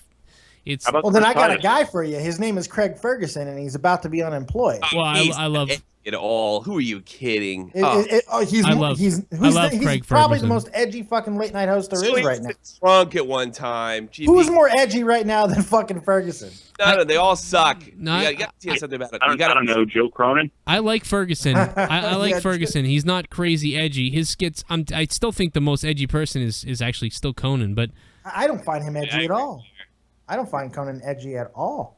Yeah, you got to hear something about Dave. Dave doesn't like that type of humor. He does like the. Yeah, I like humor that takes a little bit of effort. He doesn't like well constructed jokes. So how the hell does he like me? Because I'm totally like the cheap. I don't know either, actually. But no, he's. You know what? Because when we get past all the crazy and stuff, which I don't mind when it's you guys, for some reason. There's something there. There's a foundation of comedy brilliance that's there, and that's what I appreciate. That's why it attracted me to this show. My worst fear is that they give that they give Jerry Springer another show. Oh. You know who I thought should have been, who could have made a really fucking good late night host, and there was talks about it, was Jerry Seinfeld, who I hated for a long time. I thought he would have done a good job in that capacity. Because everybody loves him. I hate to admit it, but you got a good point on that one, Dave. Everybody loves him. He could draw all kinds of good top stars. He could talk. He has fairly good fucking opinions. That's a great, that's a great point. He really would make a great host. He really would be a king in that spot, and I wouldn't watch it, but it would be great. Have you seen his show on Crackle or whatever? I don't even know what that is, but Comedians in Cars Getting Coffee. That show is fucking brilliant. Actually, I love that thing. Dave made me watch that. It was actually. And then he loved it. I love. Yeah. By the way, Craig Ferguson is not a Britain guy. He's a Scottish guy, and Scottish. Who said he was British? He's somebody in the chat. See, I like Craig Ferguson not because he's like crazy or anything. I just like how he's wacky and he says he just kind of. He doesn't care. It's amazing that he's allowed to say what it's like he's doing a radio, like one of our shows, but he's on the fucking mainstream TV. So that's why I like him. See, I figured you would like Craig Ferguson for those reasons, because I feel he is edgy in the things that he says, because he doesn't care. He will literally say anything, and he's got a robot as a fucking sidekick, which is awesome. That wasn't debuted that long ago either. I remember when they did do it though, and I was losing it the night they brought that thing out there. You know who he's built by? You know who Jeff the fucking robot was built by? Grant Imahara from fucking MythBusters. I'm not making that up. That's awesome. Isn't that just weird knowledge? It's just a weird thing. I don't know why. Hey guys, I don't understand why they call them fans. I'm not getting any cooler. Now, what's the deal with airline food? Look, if they give Jeff Dunham another show, I'm canceling my satellite subscription. Jeff Dunham, I hate ventriloquists. I used to love Jeff Dunham. Ventriloquists, I get enraged by them. I used to love him. I used to love that guy. Yeah. Jeff Dunham's very much alive and doing another special. He should be dead, but he's alive. God. I forget what year it was, but poor Jake went on a fucking crying fest because some. Oh, that's right. I think you were there. I was there because I told him how I hated. What are you I told him ventriloquists. I couldn't take ventriloquists. Yeah, he went on the rant. Like Jake loves ventriloquists, which I don't understand. You know what I would like? I like a live ventriloquist. You put your hand up a guy's ass that you abducted, and tell him that if he doesn't go out there and just fucking play along, that you would kill his family. He could fit his hand up your ass, which is kind of funny. He'll pretty much do whatever he's told. That's a good point. That sort of sounds like how the early Joe Cronin show was. Jaron said what you guys made him say. Jaron. Oh, Jaron was in support of Free Joe Cronin show. Yes, he I was. But Well- Jaron was at a level that he honestly didn't think you should have been as nice as you were. Well, to Slongview. Yeah, a lot of people said that. I just don't care. I just wanted to move on from it and be like, because that's what those people want. So rather than give that out, I just, what are you talking about? I love this, whatever. Well, here's the thing, and I think you wanted. I disagree with you. I think Joe went as far as he could. First of all, nobody knows what the fuck happened, and that's the truth. Yeah, we all conjecture. We might have our personal feelings, but I mean, we can't sit there and accuse a guy of organizing a campaign when we have zero evidence. Zero evidence. But it does seem. You know when we have evidence, because I would go on a tirade. That's when you know we'd. Is there a way to get said evidence? I doubt it. I don't know. I'd find out though. Trust me. I'd find out, and people would drop. That's all I can tell you. If I Bodies found out were gonna about hit it, the floor. oh yeah, I'd get. You wouldn't even believe what would happen. In fact, I'd probably be in prison, and I'm dead serious. Interest they have is Don't tell them what you're in prison for. enough, and I think possibly now. Oh, Tommy, you got to hear I this. found out that there's 23 million unemployed people. Listen to in this fucking bullshit. And I just thought this is great. I mean, everybody's crying. Oprah was crying. He's talking about the night Obama got elected. Right when he was having that thing, amazing. and they were talking about hope and change, and they were talking about yes we can, and it was dark and it was outdoors and it was nice, and people were lighting candles, and they were saying That was subliminal. It was dark. Dark. You're really stretching here.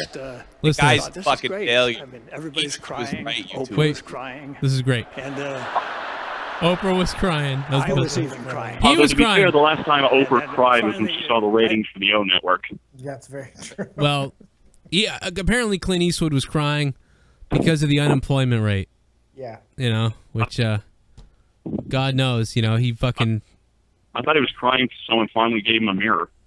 Probably got more jobs. This is what I look like. Well, Clint Eastwood was out filming movies and traveling around with the NRA.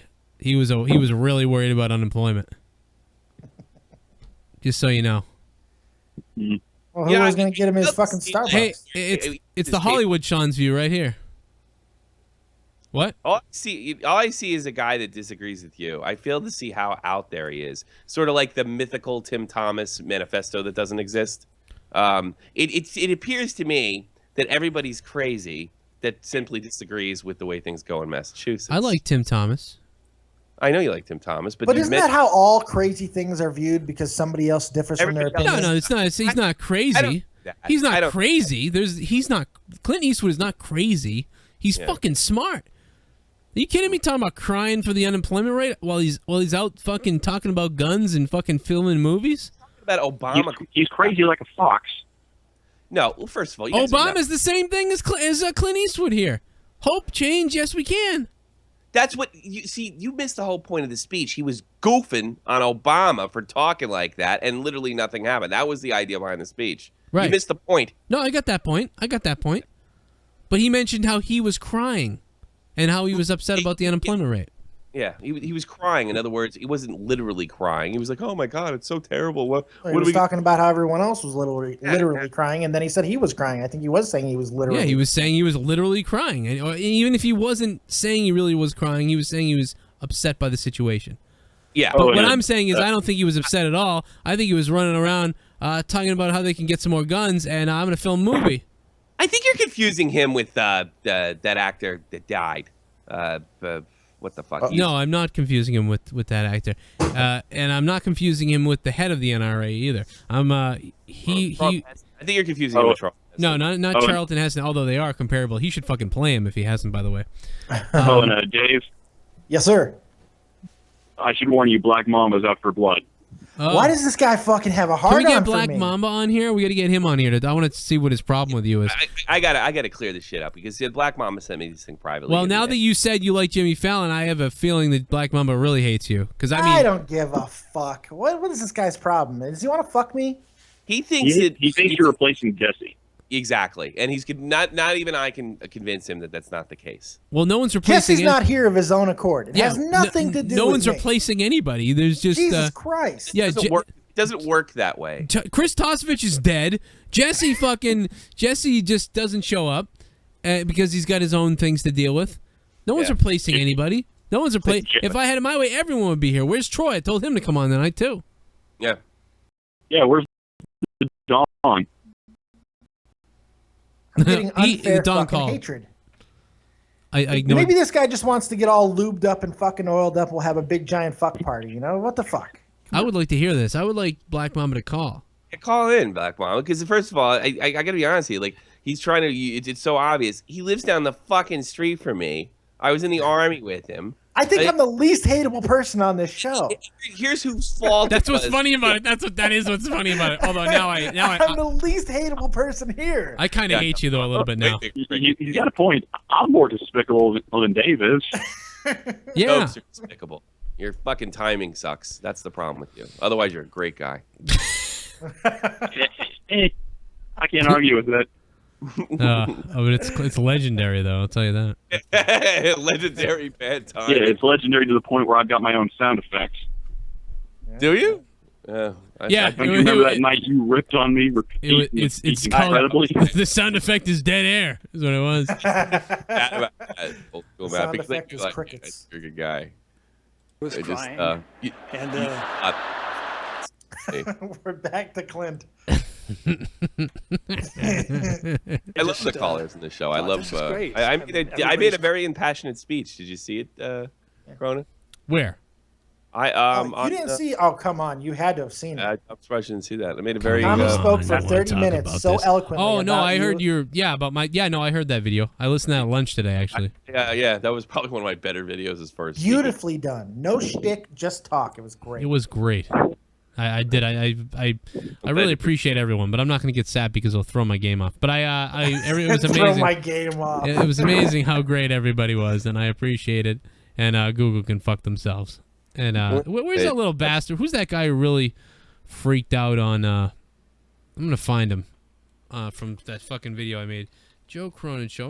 Let's go. I know who he is. I got him on Twitter. I think he's a little cunt. Family, is that the guy? You search my show now. The number 2 video is the fucking other guy's video. That's funny. Where's my fucking video here? Oh, fuck this guy's life. Anybody want to? I'll issue a challenge right now. You want to fucking come to Boston? Let's go. Boston Common. I'll meet you there. I'll punch your fucking head in. Oh yeah, the guys over in they're gonna come over and fight you. Yeah. Oh, go ahead. I mean, I'm not like Dingleberry. I don't fucking make a video being scared or talking stuff. I'll fucking meet you at Boston Common, and I'll punch you in the head. Let's film it. Redder too. Oh, I'll film it. All right. Film the damn thing. I will film it. I will have a person there to film it. They won't even interfere, but they will have a gun. No, I won't have any weapons. I will just have my hands, and I'll kick your ass. I'm kind of ashamed at how many likes we have tonight. I always liked you, Matt. I'm just. No, I mean for the show. I've always liked you. Not enough or too many. And I thank you for that, my friend. Okay. All right. Now get the fuck out of here. You're boring as shit. Hey, I'm still more exciting than Jaren. That's not very difficult. Kidding me? This is my favorite channel on YouTube. Jaren's a riot. He's got that polarizing nature about him too. Did you see what he wrote? He's like, I have a real problem with Joe Cronin, but I made some positive, made some negative videos. But if Tommy C ever gets banned, I'm not doing a video. Wait, who said that? Jared. That was funny though. I give him props for that. I don't even hate Jaren all that much. I'm over his bullshit. I just I like Jaren. Jaren's not honest, and I have trouble dealing with dishonest people. As far as not like dishonest, like he's coming on lying, but just like tell people how you feel. It'd be a little more, instead of trying to manipulate yourself into a situation. It didn't work too well. Yeah, but that's what these young people are taught nowadays. Yeah, to manipulate their way into any situation. I want more airtime. I want this. I want that. and then it's either a yes or a fucking no answer. See, that's how things should be done. You say what you want, and then you try to compromise your way with the people around you to fucking make it happen. You don't backstab. You don't fucking He's just manipulative. I'm leaving. He's doing that thing. Then leave. Yeah. And I wrote him the first time I wrote him. I was like, look, you're nuts. Second of all, you could transfer this gift that you have to be on the Joe Cronin show. You're so lucky to be on it. And as far as like YouTubing goes, and you can build that to something. And then he decided to come back, but then he went back to playing games instead of taking Joe and not fucking calling him when he told him to kind of knock it off that I have family issues, and it just not being straight up honest. I mean, the answer, I got to be honest with you, was more than likely no. The answer was no. The answer's naughty. You still get to be on Joe Cronin show, so I don't know. Hey guys, What's up, you bitch? guys doing? What's going on? This is Don. Yeah. It's Dawn. Yeah.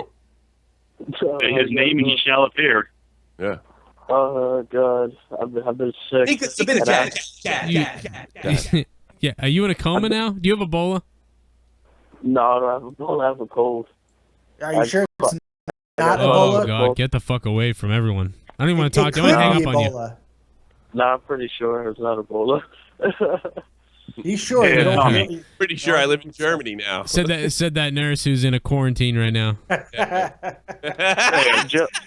Joe, Monday night was the worst night ever. I fell asleep during Raw, right, and I had to rewatch it. And then I went on YouTube on my phone to watch the show, right? And then I was like, why is Joe not live? Did I miss the show already? Right. And then I saw the video that you explained that the show got canceled. Like you couldn't do any live you couldn't do a live video. Right. I was like, what the hell? I was like, oh my God, Google and YouTube are being bitches again. Yeah, that was a good summary of what happened. Yeah, that was good. You really brought me back to the moment, like to the whole thing when it happened. It was quite arousing. Yeah. Oh. And what's up with the battle between Sean View's subscribers and yours? We covered that pretty well earlier. Yeah, I think we we did a whole 30 minutes on that. Yeah. I mean, the bottom line is, I know what he wants to hear.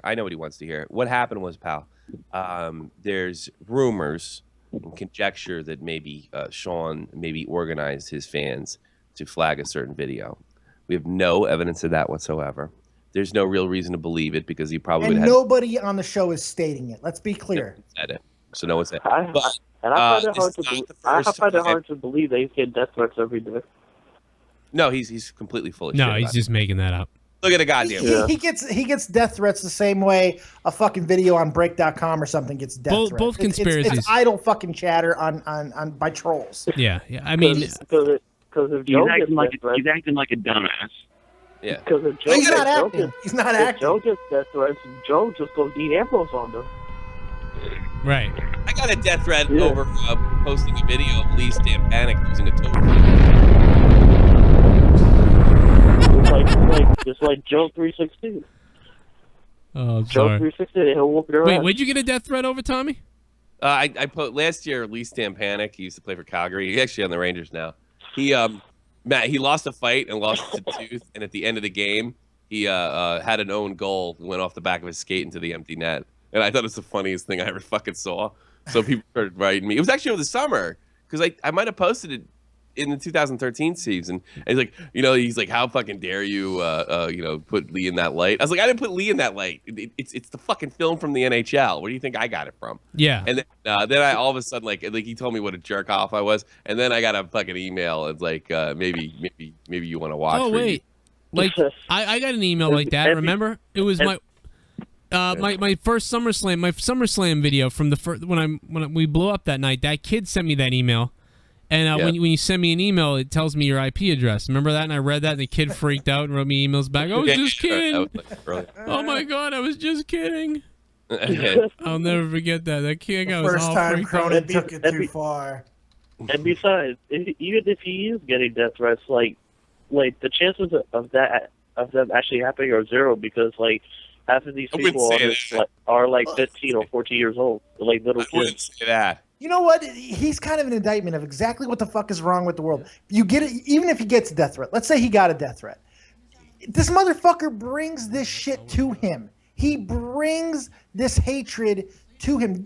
But he doesn't focus on what he's done to incite hatred. No. He just fucking throws the haters under the bus and says, "You're threatening me." It's your fucking actions. You put yourself out there, asshole. Hatred is going to come in many different forms. Fucking wear a helmet, motherfucker. Get off YouTube because the big boys are fucking and here. as much as I hate to admit it, the man does have 40,000 subscribers, and the higher you get, closer you get to the top, the sooner you get hit with a shitstorm. Yeah. Right? Yeah. Well, that's sorry, Matt, you gotta go. That's the 5 jokes in a row. You're done. And it's not really that much entertaining anyway. Like Joe's content is more interesting and entertaining. I watch his show and you never know what Joe's gonna do. I'm also entertained by him in a weird way. Like you know something? Let me tell you. You talking about my dick, my penis being disformed and disfigured. You said I have no penis. I can't fuck my girlfriend. Oh yeah. Well, look at this. Look at this. Look, there's my dick. Doesn't look deformed to you. Doesn't look deformed to you. Here, look at the other side. Look, see, it's just a penis. I fuck her good. I'm long and hard. See, I have a penis and I fuck it. Doesn't look deformed to you. No, fuck you. Yeah, I have a dick. His channel over that. He didn't lose his channel over that. That is fucking hilarious. That's the funniest thing about him. Like that's. How did he not lose his channel over that? I mean, He Jesus. did. There's a crash if you watch his shit on. If you go look him up on Social Blade, there's a crash the next day on his fucking thing. Then the next day he comes back and then blows up with tons of thousands of subscribers because he is unbelievable. He will not be stopped. The most prolific, amazing, talented, consistent radio wrestling talk on the world. PG. We don't do anything dirty here. We just give you the news. That's all. They want to try to shut me down. My mother has cancer. Well, Holy shit! I mean, crazy. Jesus Christ! I wish I thought of it. I wish I thought of it. I'm gonna brainwash all these people. It's gonna be amazing. I damn it! I didn't think of it first. Hey, WWE stole your idea with the Dean Ambrose character, and this guy. Yeah, he stole my idea. Fuck it. I wanted to manipulate people. It's true. But then I saw him and was like, all right, well, I'm gonna go the radio route. I'm gonna do the, you know. Well, that idea is taken. Let's go to fucking internet radio. Exactly right. Exactly right. Man, the old set looks awesome. The guitar in the background, the red light of the Joker poster, the green light that I used to have on the mic before it broke. Just a lot of look really really good there. And then the dog asleep in the background with her legs open so you can see her vagina. That really adds to it. Dog vagina is the best type of vagina, or so I've been told. Hawks win last night? No, we lost. Shootout. Oh, yeah. Joe, you have Twitch, right? I have Twitch, yeah. I broadcasted last night. I went nuts on hockey. I never see you broadcast. Well, I broadcasted last night on Spectrum Gaming. I don't do it a lot, but I did it last night, and I went nuts in an NHL. I was going berserk if you didn't see my NHL video. Because I follow you on Twitch, but I never see you broadcast. That's what I was wondering. Well, you're not getting alerts or something then. Yeah, that's Notifications weird. are turned off. Yeah, usually like 3 to 5 people end up finding me, and then random other people on Twitch, and then I keep getting followers on Twitch every day. So I don't know. People are. I don't know. I think people are like, maybe it's on my phone. Maybe when I go on my phone, maybe it'll just show up. I don't know. Yeah, because I get alerted when other people go live, but only through my email. I don't get like a Twitch thing. Yeah, that's weird. Oh, all right, Donnie boy. Hope you get better, man. Hope you don't die of Ebola. Gotta keep on moving on. Word. Gotta keep on I don't know what that was. Bye, Don. Keep on keeping on. Yeah, that's what I meant. Yeah. We'll see you later. Fucking Were get out you here. about to do the Brady Bunch? Yeah, I was. Keep on, keep on, keep on. You would know that, you fucking weird. Dancing on through the night. You would like that, you weird PG comedy guy. You're the one who started it. Yeah, well, I hate that movie. I just picked up your ball. Yeah, I'm glad you did, because I had no idea what came after that. Believe it or not. I know that entire song. Go through everything. I believe it now. Yeah. I wonder if you I'm like not proud of it. Maybe we can come together on Pee Wee Herman. Do you like that movie? I love. Which one? Big Top Pee Wee? Which one? I watch Pee Wee all Big the Adventure. fucking time. Big Adventure. Okay, yeah, much better movie. So we'll agree on Pee Wee Herman, I think. Haha. What?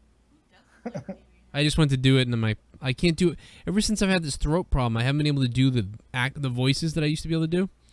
I told you not to take it so deep. Yeah. I told you refrain from going all the way to the back of the throat. But you're like, no, I'm the game.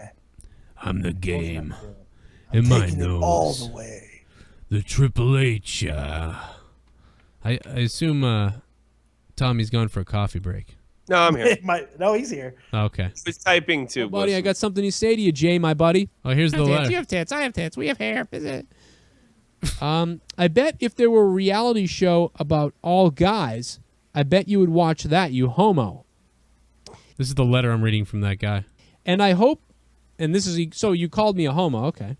And I hope SummerSlam this year sucks, and you still pay for it, so you can feel terrible about yourself, and you can do a 5-star frog splash off the Empire State Building onto the hard concrete or a shooting star press off that building. Well, buddy, I got something to say to you, Jay, my buddy. Not only was SummerSlam friggin' awesome this year, but you paid for it for me. Thanks a lot for that.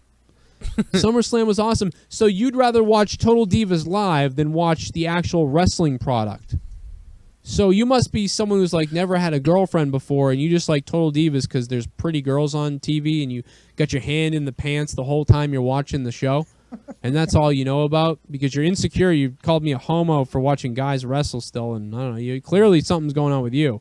Daddy saw you playing with your buddy Brad from around the corner.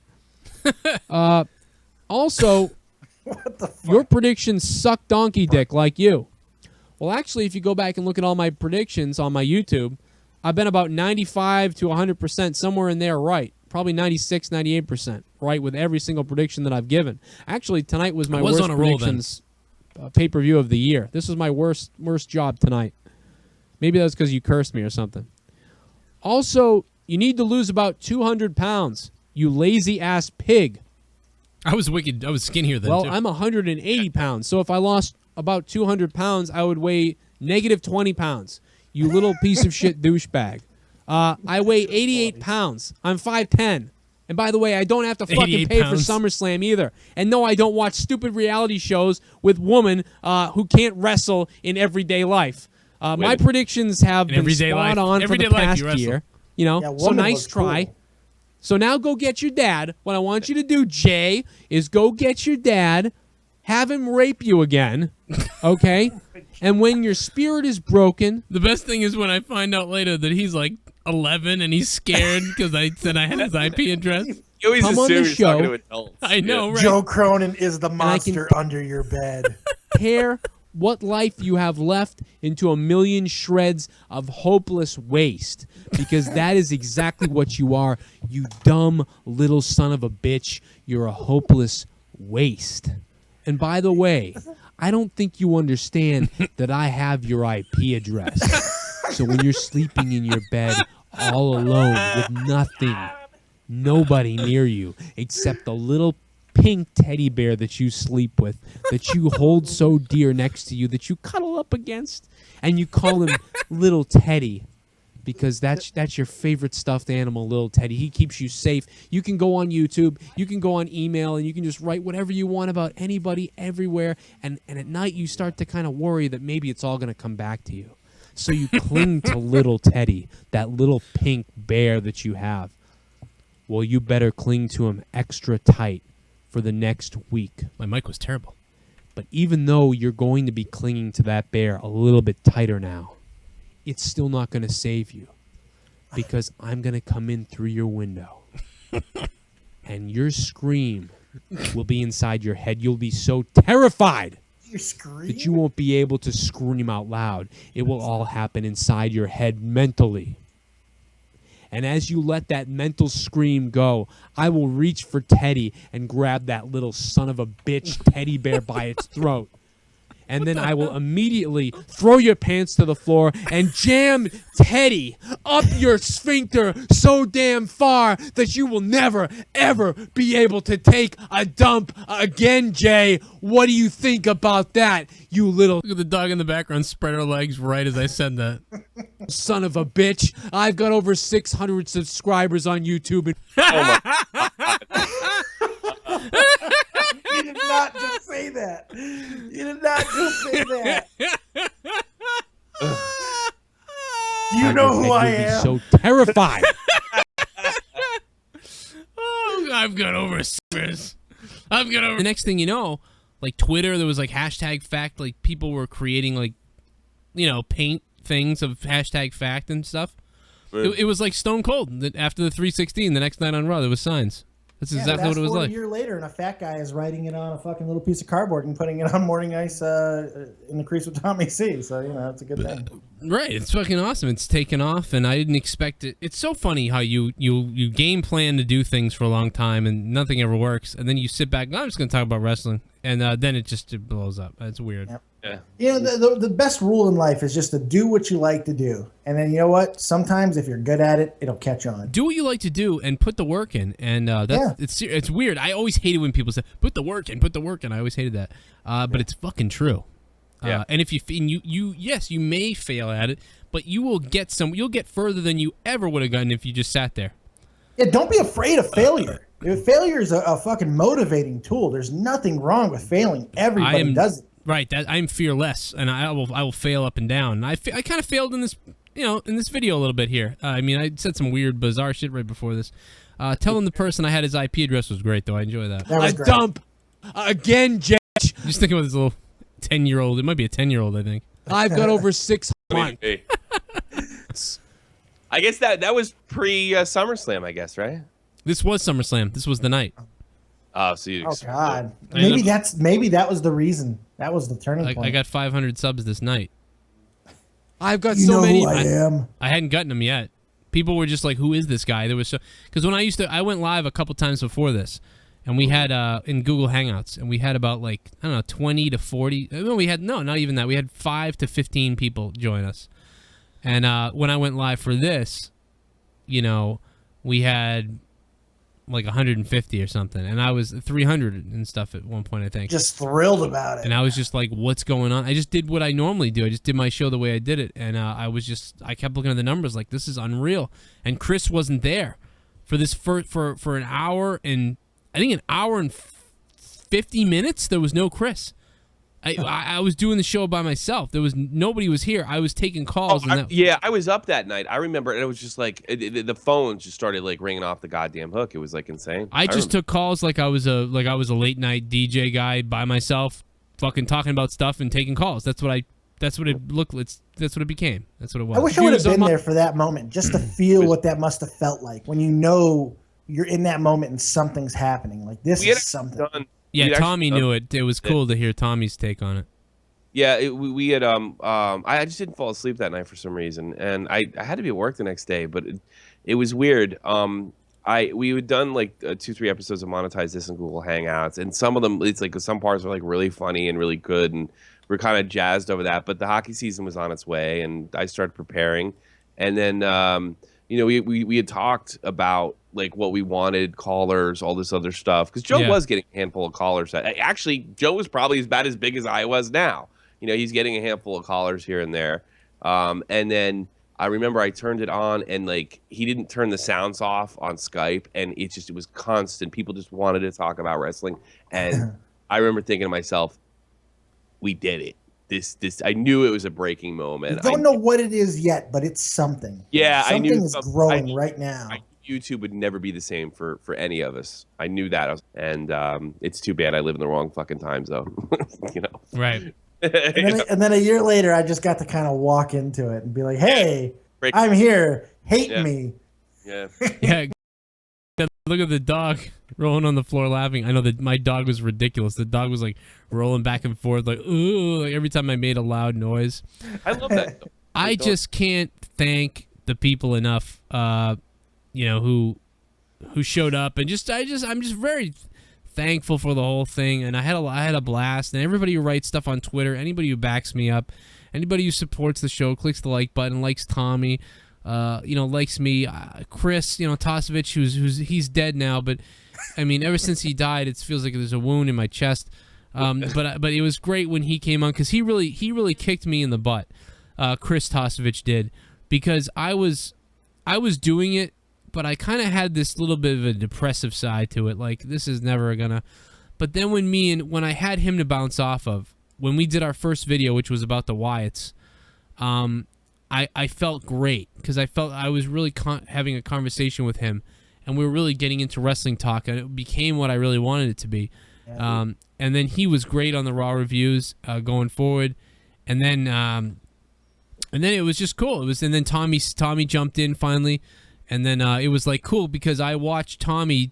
I don't think people understand. Like I watch on YouTube. I treat YouTube as the new radio for me. There is no more real radio. It is the new radio. That's a perfect comparison. It really is. It's when I want to listen to hockey talk or about a hockey opinion, I go to Tommy C and I listen to him. And when I was on his show, when he put me on his show doing that rant, that Gillen rant, it was the greatest fucking decision I ever made to make that video. I almost didn't make that video that day. I remember I almost didn't upload it because something happened, and I almost just said fuck it, I won't upload it. And I thank God I uploaded that thing, or I don't know if we would have met. Yeah, it would have happened. But I mean, because it had to be re-released. I really got to search to be re-released. I never did a flashback on that. It really is it's a spectacular bit. And I was the so whole mad. Time Jake were worried if we thought we were too hard on you because we really loved it. No, I thought it was great. I thought it was funny. I thought the whole thing was funny. And other radio at the around the same time, other actual radio hosts around the country were playing my rants. So you were the fifth person to pick up something I'd done. I didn't know how big you were. I actually thought you were bigger on YouTube. I didn't realize. See, I got under 100. Oh, that must have been fooled you. I got you. But you know why I thought you were bigger is because I heard you guys and I was like, damn, this is so good. I really like listening to these guys. This is crazy. And I listen to there's a few wrestling guys I listen to. There's a few. Yeah, this is another night of us sucking each other's dick, Leah. Enjoy it. She goes, is this going to be another night of you guys tugging each other's dicks? That's what this show's really about, self-gratification. I think it's because I started drinking is what it is. It's because I started drinking, to be honest. I've drunk a lot, so I'm getting happy. All right, I won't touch you. So I'll just jerk off. I'll fucking have more fun jerking off to some crazy porn that I'd like to be doing in real life. So I heard Tommy and everything, and I've been listening to all these other shows. There are these shows that are just like amazing to me. I love listening to them. There are people I love listening to. Mercy and Crandall. There's a good example. The movie, the Armchair Directors. I fucking love them. Mercy to this day still Skypes me, and I had Mercy on last month, I think it was, to talk about wrestling a little bit, and it was surreal for me. I don't think he understands. They only have I think they have 6,000 subs. When I listened to them, I was like, these guys are amazing. If I had 5,000 subs, this would be unbelievable. I cannot believe that I have more subs than these guys. These guys were like gods to me a couple years ago. And I loved listening to them, and I was like, I listened to this whole entire podcast about movies. And so it meant a lot for me to have Mercy on last month when I had him on. That was so cool for me because I am a huge fan of their show, Armchair Directors. They're brilliant, and they're take Star Wars. I think they have the State of the Star Wars or the Star Wars Galaxy Address or something they do. I really liked it. I think he did a great job. That guy. He's interesting and kind of weird. I kind of dig what he's doing. He is. Mercy was great. There's something up with him, and but I like Mercy, and he does Skype me, and I feel bad that I don't actually get back to him enough. But then you guys with the hockey show, you and Jake were really funny. And the only thing that overdrove me nuts was when you guys were critical, because it really sucked once I started actually being friends with you guys, because then I would actually hear about how you're plotting everything, and I would always just think, oh, just fucking shut the fuck up. I don't even want to hear about this. I just want to listen to you, because it all sounds good to me. Yeah. It all just sounds good to me. Then Dave, we had that website that didn't pan out. That everybody was on. My God. And I heard Dave on Podbender, and I was like, man, I like this guy's voice. I like the audio quality. I don't know what you did, Dave, and it went away, I think. But whatever you were doing, the quality went away as I upgraded my equipment. Yeah, I don't know. Your equipment, your podcast audio was really good. I remember thinking, wow, this podcast quality is really good. And I think that I was like, this guy's good. I used the worst software. Maybe I don't know what it was. It sounded great though. Talk, Dave. I mean, yeah, you've always been a good talker. I mean, nah, that's what. I subscribe to the grip it and rip it philosophy. See, right now it sounds like you're in a living room talking with a mic. That's exactly what I'm doing. But on Podbender, on Podbender, you sounded like you were maybe on the radio. It was really weird. It's so weird because when I was doing Podbender stuff, I was in a worse room with worse acoustics on a worse microphone using a terrible fucking software. I don't know what it was, man. I'm telling you. Is it better now that I brought the mic closer? Is that better? Maybe. 'Cause I thought the quality's been going up. I like your quality now because I have the good mic. So I've got a high end mic. This mic cost me 150 euros. Well, it's a good mic. I don't know you know what I'm talking about, Tommy. I mean, he complains about my audio quality all the time. Yeah, it sucks. Yeah, I mean, how does Tommy's, by the way, come out so good on a Guitar Hero fucking mic? Into it, I've tested everything. I've failed at everything. I do everything I can as cheap as I can. But it sounds great. Yeah. And I thought that about Dave too. I was like, oh, he sounds good. Yo, voice, you're listening to the Joe Cronin Show. I mean, I'm good. Fuck yeah. And I'm a sociopathic. This is becoming a shit on Dave fucking audio segment. No. My God. Yeah. Now you you're don't have good acoustics in that fucking house. Yeah, my basement. Now your audio is beautiful though.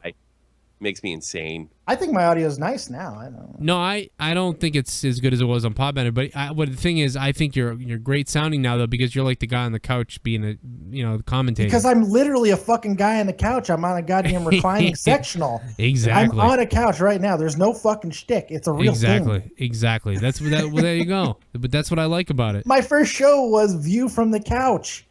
There was no shtick. I like that though. I did like it. Was fun. I listened to all that stuff.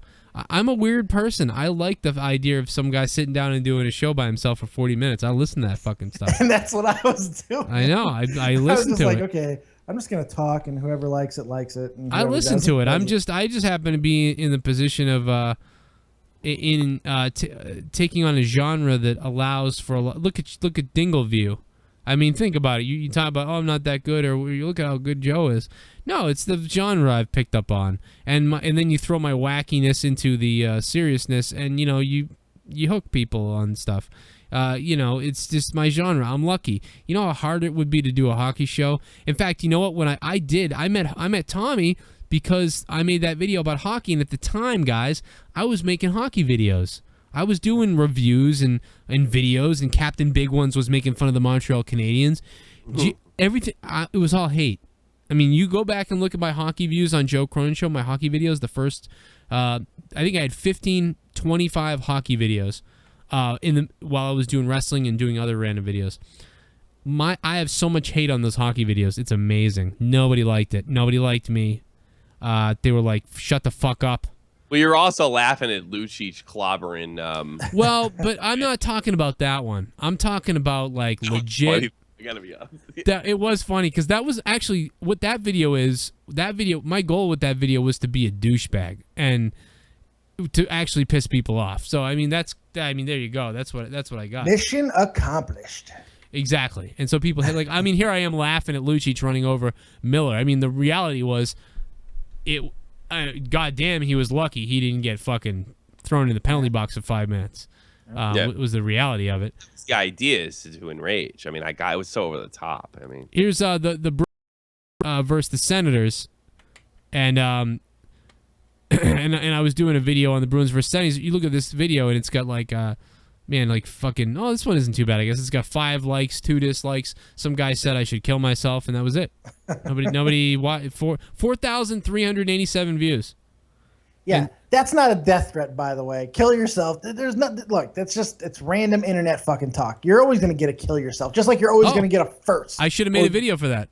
What do you mean? He died. Death threat. That is a death threat. They told me to kill myself. Tell me, what is your opinion? Who gives you the right? What gives you the right to tell me you want to kill me or you're going to threaten my life? I have to worry about my girlfriend now, coming home from work. I have to go out and walk into the car to my house because I'm afraid someone's going to come out of the bushes. People have done that. They've ordered 1,000 pizzas. Senators. And I'm going to give you my prediction, and then we're going to go to Captain Big Ones, who, of course, if you don't know, is a guy who loves to predict the NHL. He's a deaf man, but he updates us via his computer and an audio voice, and that's how we're able to get information from him. So tonight, Tuukka Rask is going to go up against Robin Lehner, in Ottawa. My prediction is the Bruins are going to win this game 4-1, although Ottawa has been playing so well despite the injuries recently that I think it's going to be it could be a very tough game for the Bruins. But I'm going to go ahead and go out maybe on a little bit of a limb and say that the Bruins win this game tonight 4-1.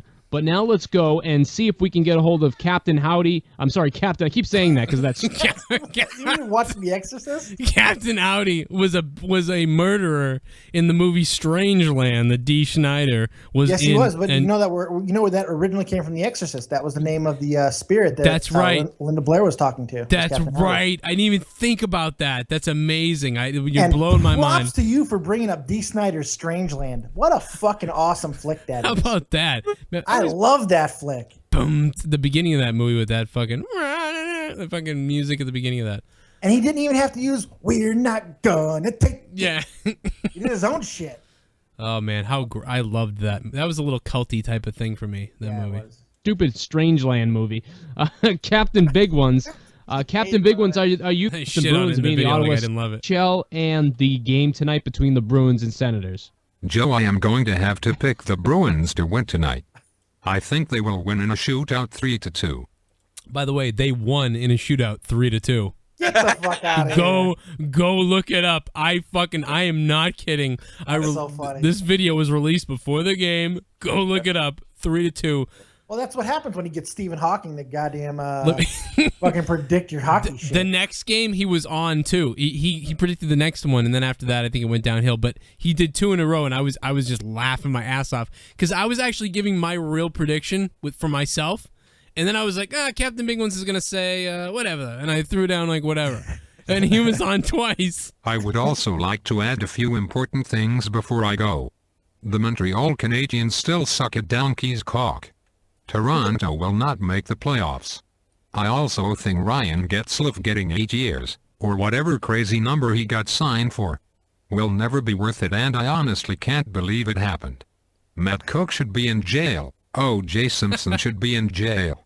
Bobrovsky got first star in the NHL this week. Well, that will never happen again. So enjoy it, you Columbus Blue Jacket douchebags. What, in the wonderful world of fuck, is a blue jacket? There is no answer. Don Cherry had unprotected sex with... That's my favorite part. That's my... What in the fuck is that blue jacket? The best part is, what in the fuck is a blue jacket? That's I will great. never know. What, in the wonderful world of fuck, is a blue jacket? There is no answer.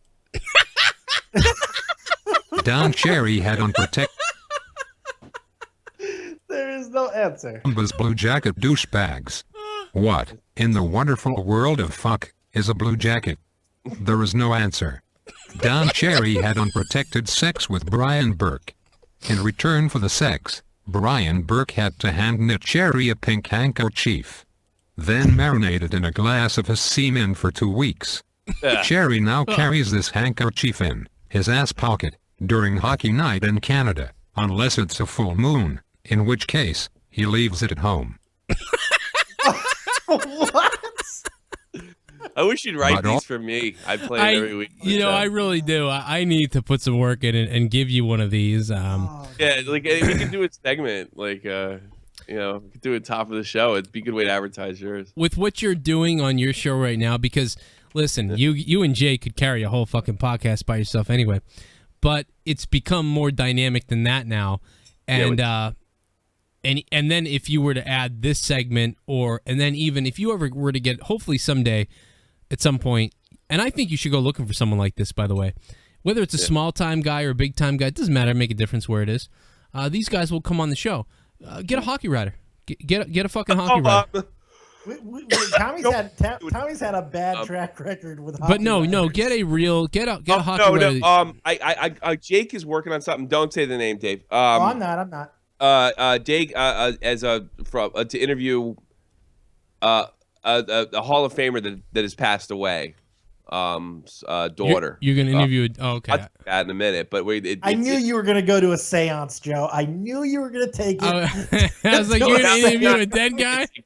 With this, it's gonna be a straight up interview. It's gonna be a straight up interview. By the way, this is a very, very famous Canadian inside of Canada. But Yeah, but we got to tread lightly. It's going to be more straight up interview. I can't do that. Have Joe on. Have Joe do it.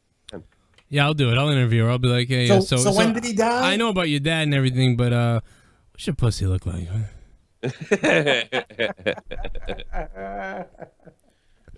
Oh man, I'm gonna be. This is why we can't have nice things. I'm gonna be. I can't wait till I hope to God I do live to be 80. Yes, live on Joe Cronin. I think I'll be a great. When I'm 80 years old, or when I'm like 50 or 60, 70, I'm gonna really push to get a real radio show because I want to be a creepy old guy on the radio. That's what I want to do. I'm dead serious. Congratulations, you've already kind of succeeded. Yeah, we're already halfway there. Yeah, I'm so young that it's kind of douchey though. But like when I'm old, it will be like, whoa, what the fuck is this? But I'll smoke cigars. I'll drink like scotch on the. It'll be amazing. Those Bill Clinton cigars, the pussy dip stuff. I might just start filming me on video with a glass of scotch and a cigar. And just come on and talk crazy about different topics. How about that? You gotta wear a robe. You have to wear a robe too. That's part of the... A golden robe. How about that? Yes. A golden robe. Also wears women's panties. That is all for today, Joe. Back to you. Captain Big Ones. Over and out. Oh, Captain Big Ones. Oh, my God. Laying into everything that is NHL, I guess it would be. He left no stone Wow, I really sound like a fucking homo there. Captain Big Ones. It was you, dickhead. Oh, who believed the Captain Big Ones was real for like a while? Was it Jesse? It was me, Austin. It was me all along. There was someone on the show that believed it. Was it Tommy? Tommy, was it you? Tommy's not here. No, he's gone.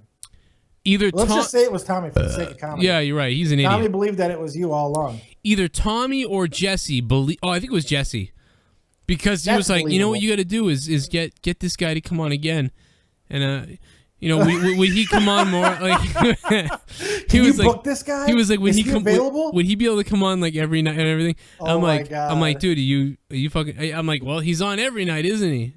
And then he didn't respond to that, and I was like, wait. That's me, right? Like writing the stuff and then playing it. No, what? And I was like, oh my God, no! Fucking mine. Oh, it was unbelievable. I was like, oh no, I wish I never told you. I would have gone for years with this. Oh my God, that would have been. Oh my God, that could have been epic. That would have been. It would have been the longest con of long cons, right there. Con Tavish, what's up, man? Hey, how's it going? Doing all right? It's going all right, bro. What's going on, partner? You've been writing me all night. What's going on? You're finally on. I do appreciate all your writings. Yeah, anytime. Yeah, I'm just sitting here halfway asleep, a little tired from work earlier. That's our goal, put people halfway asleep. Well, at least you got a job, J-O-B, like a Friday. That's all you need, J-O-B, baby. Can I ask you where you work, Talvish? I really want to know. Oh, what do you do? You don't have to tell me the company name. Just what do you do? I need to know this. Bath Beyond. Oh, I'm a bus boy. You're a bus boy, okay. Yes, sir. Just for now, but I'm looking to make it big and producing music because I produce music for people.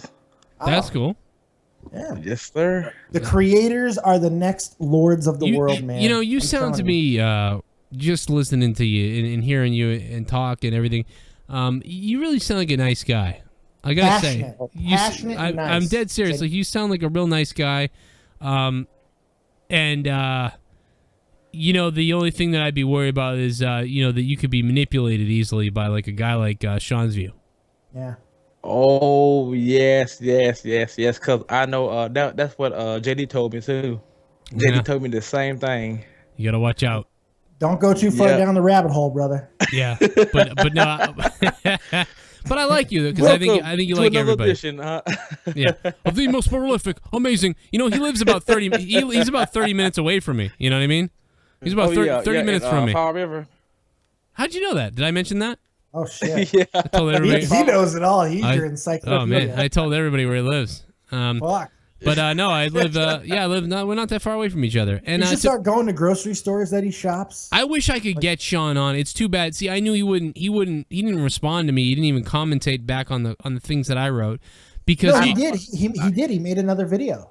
He's a bulk dot. Oh, did he bring up? But did he he didn't say your name? He alluded to it. He didn't. But did he say Joe? But he's just talking about how he's going to be professional and he's not going to buy into the drama of other podcasters and stuff. Well, but that's not. Name. But that's not mentioning me. That's mentioning everybody. I mean, no, but it was obvious what it was about. It was obvious what it was. But about. I didn't give him drama. I gave him positive stuff. He brings the drama. That's the fucking thing. He's a goddamn drama queen. He's a 14-year-old fucking girl in history class who had her first fucking period. We had a good. And freaked the fuck out. We had a good saying, laugh. Look at me. But we had a good. we had a good laugh on my show, though. I mean, I thought he would come back and say, you know, at his absurdity. Yeah. Well, but I mean, I thought he would come back and. I'm sorry. I thought he would come back though, and just maybe He thought it was going to be a JD situation. Talk a little bit. I mean, I thought he would come back and talk. He picked the wrong fucking week to fucking pull that shit. Yeah. Because I can't. Have you seen his video where he was talking about that the reason why he ain't showing his face is because someone had beat him up over his girlfriend or something? Yeah. Like that, some crazy shit. Yeah, that's a lie. Yeah, that's a lie. Yeah. It's pretty funny. Beat up. Show your face. Show your scars. People believe it. Yeah, I know. Yeah. People believe it though, dude. I mean, people believe that this stuff happens to him.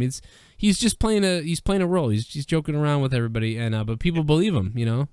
He's a good manipulator, but then again, so is fucking Jim Jones. Yeah. So is fucking that's why crazy fucking Charlie Manson. That's why I'd love to work with him, though. You know what I mean? Like I would love to actually work with him to get to. For if him. You could put a leash on him, sure. Would you like to work with me, Joe Cronin? Would you like to work with me? Here's what you have to do. Close your channel. Let me tell you something that would be amazing, and let me tell you right now. He's doing a video. He's on his video screen doing a video, and he hears some banging. He goes, "What the hell was that?" There's probably someone throwing rocks at my window right now. This is what they do. They throw rocks on my house. They find out where I live. And then the next thing you know, I come through his fucking window and fucking start beating the shit out of him. Like, if he, you know what I mean? Like, if he was open, if he would speak with me privately, that video would be fucking epic. You know, it would be hilarious. But just came in and super kicked him. The problem. My death threats, they have come true. But you know what the problem with that would be is it wouldn't be believable. It would be people would know it was a setup, so he wouldn't do that. Oh my God! You did the Brian Pillman thing. You did the Brian Pillman Stone Cold exactly. thing. But you know what he would do though? He would say, "Joe, yeah, let's do that. It's a good idea." But then when I got there and started doing it, he would lock the window before I got to do it. I said, "Call the police." Then start videotaping me from inside his house. Can you believe it? This fucking crazy psychopath Joe Cronin showed up at my house. And look, he's trying to break in. He's out there screaming at me. Listen to him. Listen to him. You said, what are you doing, dude? We're fucking, this is the same. He's talking crazy like we're supposed to do this together. Yeah, we're supposed to do this together. We're supposed to break into my house together. What a crazy son of a bitch this Joe Cronin is. Can you imagine? That's what he would do. It would be fucking hilarious. Oh, man. Up and screaming, it was a work! Yeah, I'm like, it was a work. He told me to come here. I can show you the text messages. And meanwhile, he's like, oh my goodness, he's a crazy person. He is out of control. He probably wanted to kill me myself. He probably wrote the death threats. He's the one that come to kill me. And my mother has cancer. I'm in here trying to take care of my family, and he wants to break into my windows. That's how bad it's got. That's how crazy it's gotten. You want to come and yell at me because because someone flagged his channel? Well, now he's coming here trying to murder me. And that's what they look. He's in handcuffs now. Look, there he goes. He's turning red because he's crazy. Look at the police. They're putting him in the car. They can't even subdue him. Imagine if the police were here. They tased him. I'm gonna have to buy a gun. I'm gonna have to buy a gun now. What if his sister, like 9mm? That's what he would do. He would totally do that, right? He would fucking say, "You might show her, then shoot you in the face." You know. Yeah, all right. Yeah. I killed Joe Cronin. I'm just standing my ground. I'm standing my ground. He is now dead. My ground, damn it. He is now dead. 10 minutes later, when he's done making a video, he goes back to his normal job. He walks down the street, goes, okay, well, it'll be $50 last week. No, she wants $100. My sister wants $100 this time. Last time you had a dildo and all these other things, $200. Because that's what people in that fucking town do, by the way. That's what that fucking town is. That town is white people scum.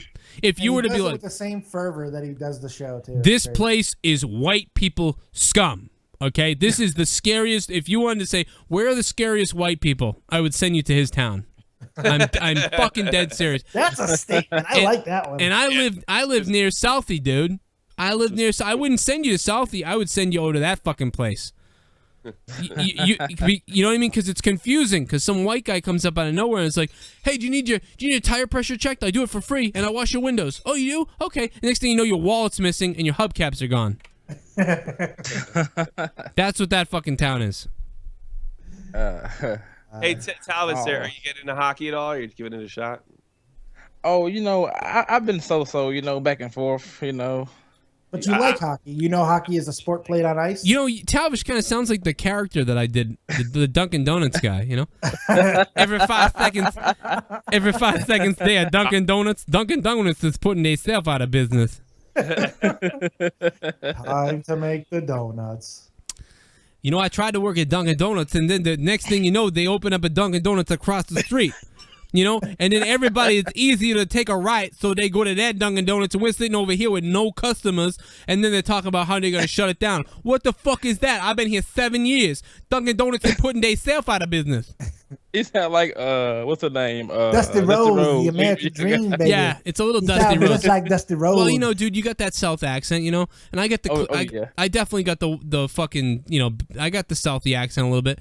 But you know what? But when I'm doing the show, I try to pronunciate more because I think I just go into that mode, right? You like Tommy, you know what I mean? Like, I grew up listening to the local guys in Boston. I grew up listening to Howard Stern. So there's all that stuff kind of rolled into me.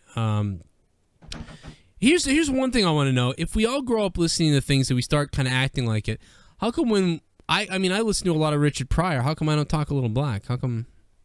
Why didn't that happen? Because I think you're aware that it would probably get your ass kicked. Okay, all right, that's what it is. Probably. That's a good point. I'm just saying. Whoa, are the police there? What was that? Could it be Sean you knocking? Could it be Sean you? I'm trying to get my Xbox to work.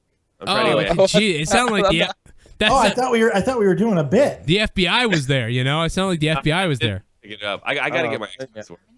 Yeah. It was Tommy beating up his Xbox. Leah wanted to know what that noise was. She thought someone was jerking off. I'll take care of it.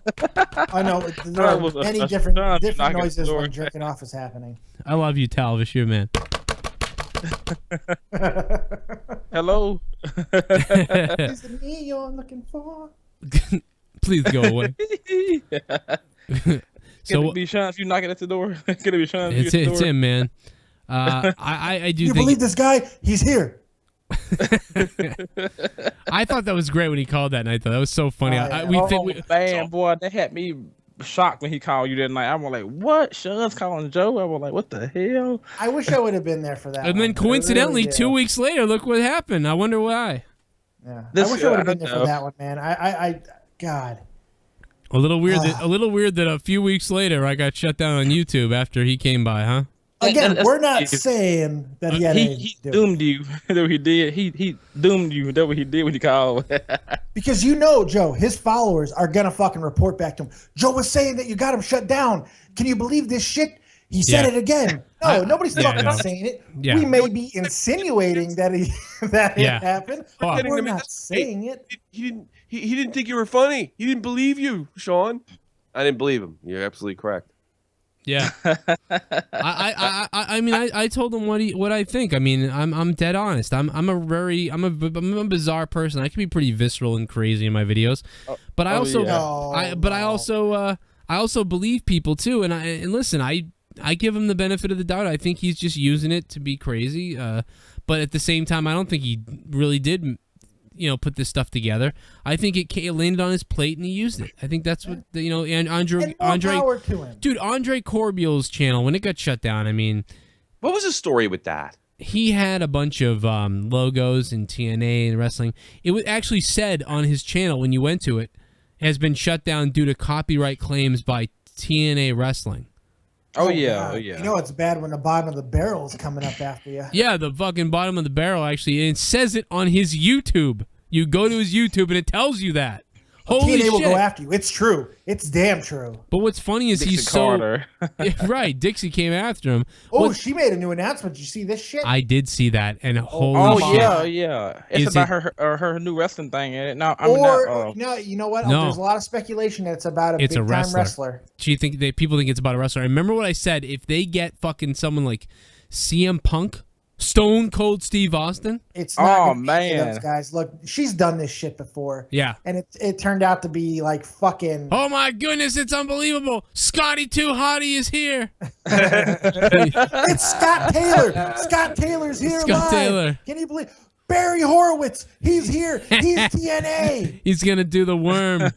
Oh my God. It's Flash Funk. He's the new signee. But the new TNA champion. they really Flash need. Funk. I said this. They need. If they can't get him, big whoop-de-doo. Okay, I totally get it. Why would he go there if he hasn't been in WWE? But if they could just somehow get CM Punk, I don't know what they would have. Landscape. It would change. That it would be on. I think I would here's be. wait a I'd be second. glued You know to what? it. I got a caveat to that. Yeah. Because we thought the same thing. People thought the same thing when they got Kurt Angle. People thought the same thing when Christian was there. People thought Yeah. the same thing when Jeff Hardy reemerged. That's a good point. They don't know how to book these people. CM Punk would never go there just because he knows he's not going to be used properly. He Right. thought he was useful in WWE. Go work in fucking TNA. You know how you get people. I'll tell you how you get people to watch TNA. By the way, you get CM Punk. First of all, yeah, you hire me so we can book these people the right way. Oh, definitely. The second thing is, you get CM Punk, and all CM Punk does is talk about WWE. Yep. And I'm dead serious. Man, oh yeah. You know what we're forgetting? You know what we're forgetting? What? TNA had a chance about 2.5 years ago When they did the were Hulk in talks Hogan. they were in talks with Paul Heyman, and Paul Heyman made demands. Paul Heyman said, "I'll come work for you if I get this type of control and this type of control and this type of say." And they said no. Had they not have done that, who knows what would have happened? Heyman in control of TNA could have brought in Brock Lesnar, could have brought in CM Punk. Could you imagine the landscape of wrestling had they have just said, if Dixie would have got over her own fucking ignorance and said, you know what?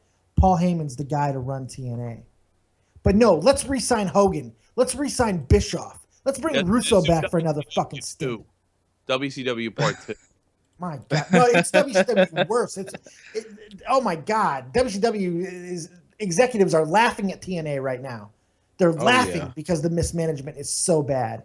It's comical. And the product sucks. And all these marks for TNA want to talk about how great the product is. No, it's fucking not. It was great in 2006 when you had the X Division running rampant. Now it's fucking terrible. It's stale. It's WWE light. And that's saying something. God damn it. Now, for some reason, Bruce Blitz, he think it's good for some reason. I don't know why. I don't know why he think it's so good. Because it's trendy. It's trendy to do it. By the way, that piece of fuck cunt that was in the chat for all you guys who are flipping out, that piece of faggot fuck that was in the chat, he's been banned and he's gone. So don't worry, he's had enough. What happened? I missed this. First, I sent him a picture of my dick, which he was just amazed. He thought penises were 2 inches, is what he really believed. That erections were 2 inches long, and first he cried and then he got banned. So feel good about that. What happened? Tell me who. I'm taking. We're not reading the comments. No, I got my own chat over here because I'm doing the simulcast. Oh, that's right. Yeah, there's some douche in our. He's always a douche. He's always here. He's just a he's not even on anybody's side. He's just a fucking. He's been here for months actually. A troll. He's a troll. Yeah, he wants to get attention. That's all he did. So is that the na hey goodbye guy? No, it's not him. That's another guy. How fucking tasteless can you be? Some of those people who, when you're pouring your heart out like that, and some people, I know the trolls are everywhere, but how fucking tasteless can you be? I don't know. I'd do that. Yeah. But we know. If it was fucking Sean's view, I'd go on. Yep. I thought it was. Okay, well, fuck me. Let's get on the board. I actually laughed at the goodbye guy. I was wondering when the hey goodbye thing was gonna happen. I'm like, oh, we'll find out who the haters are now. But I like when people do that. You know why? Because then I can find out who the people are who are sub to me, who have been disliking everything. Because then I can ban them and they can't do anything. Yeah. So I do enjoy. I don't think people understand when they dislike the video, it gives me credit. It's just as good as a like. I don't think they know that. And those guys doing those things, they lit a fire under your most beat fans, you know.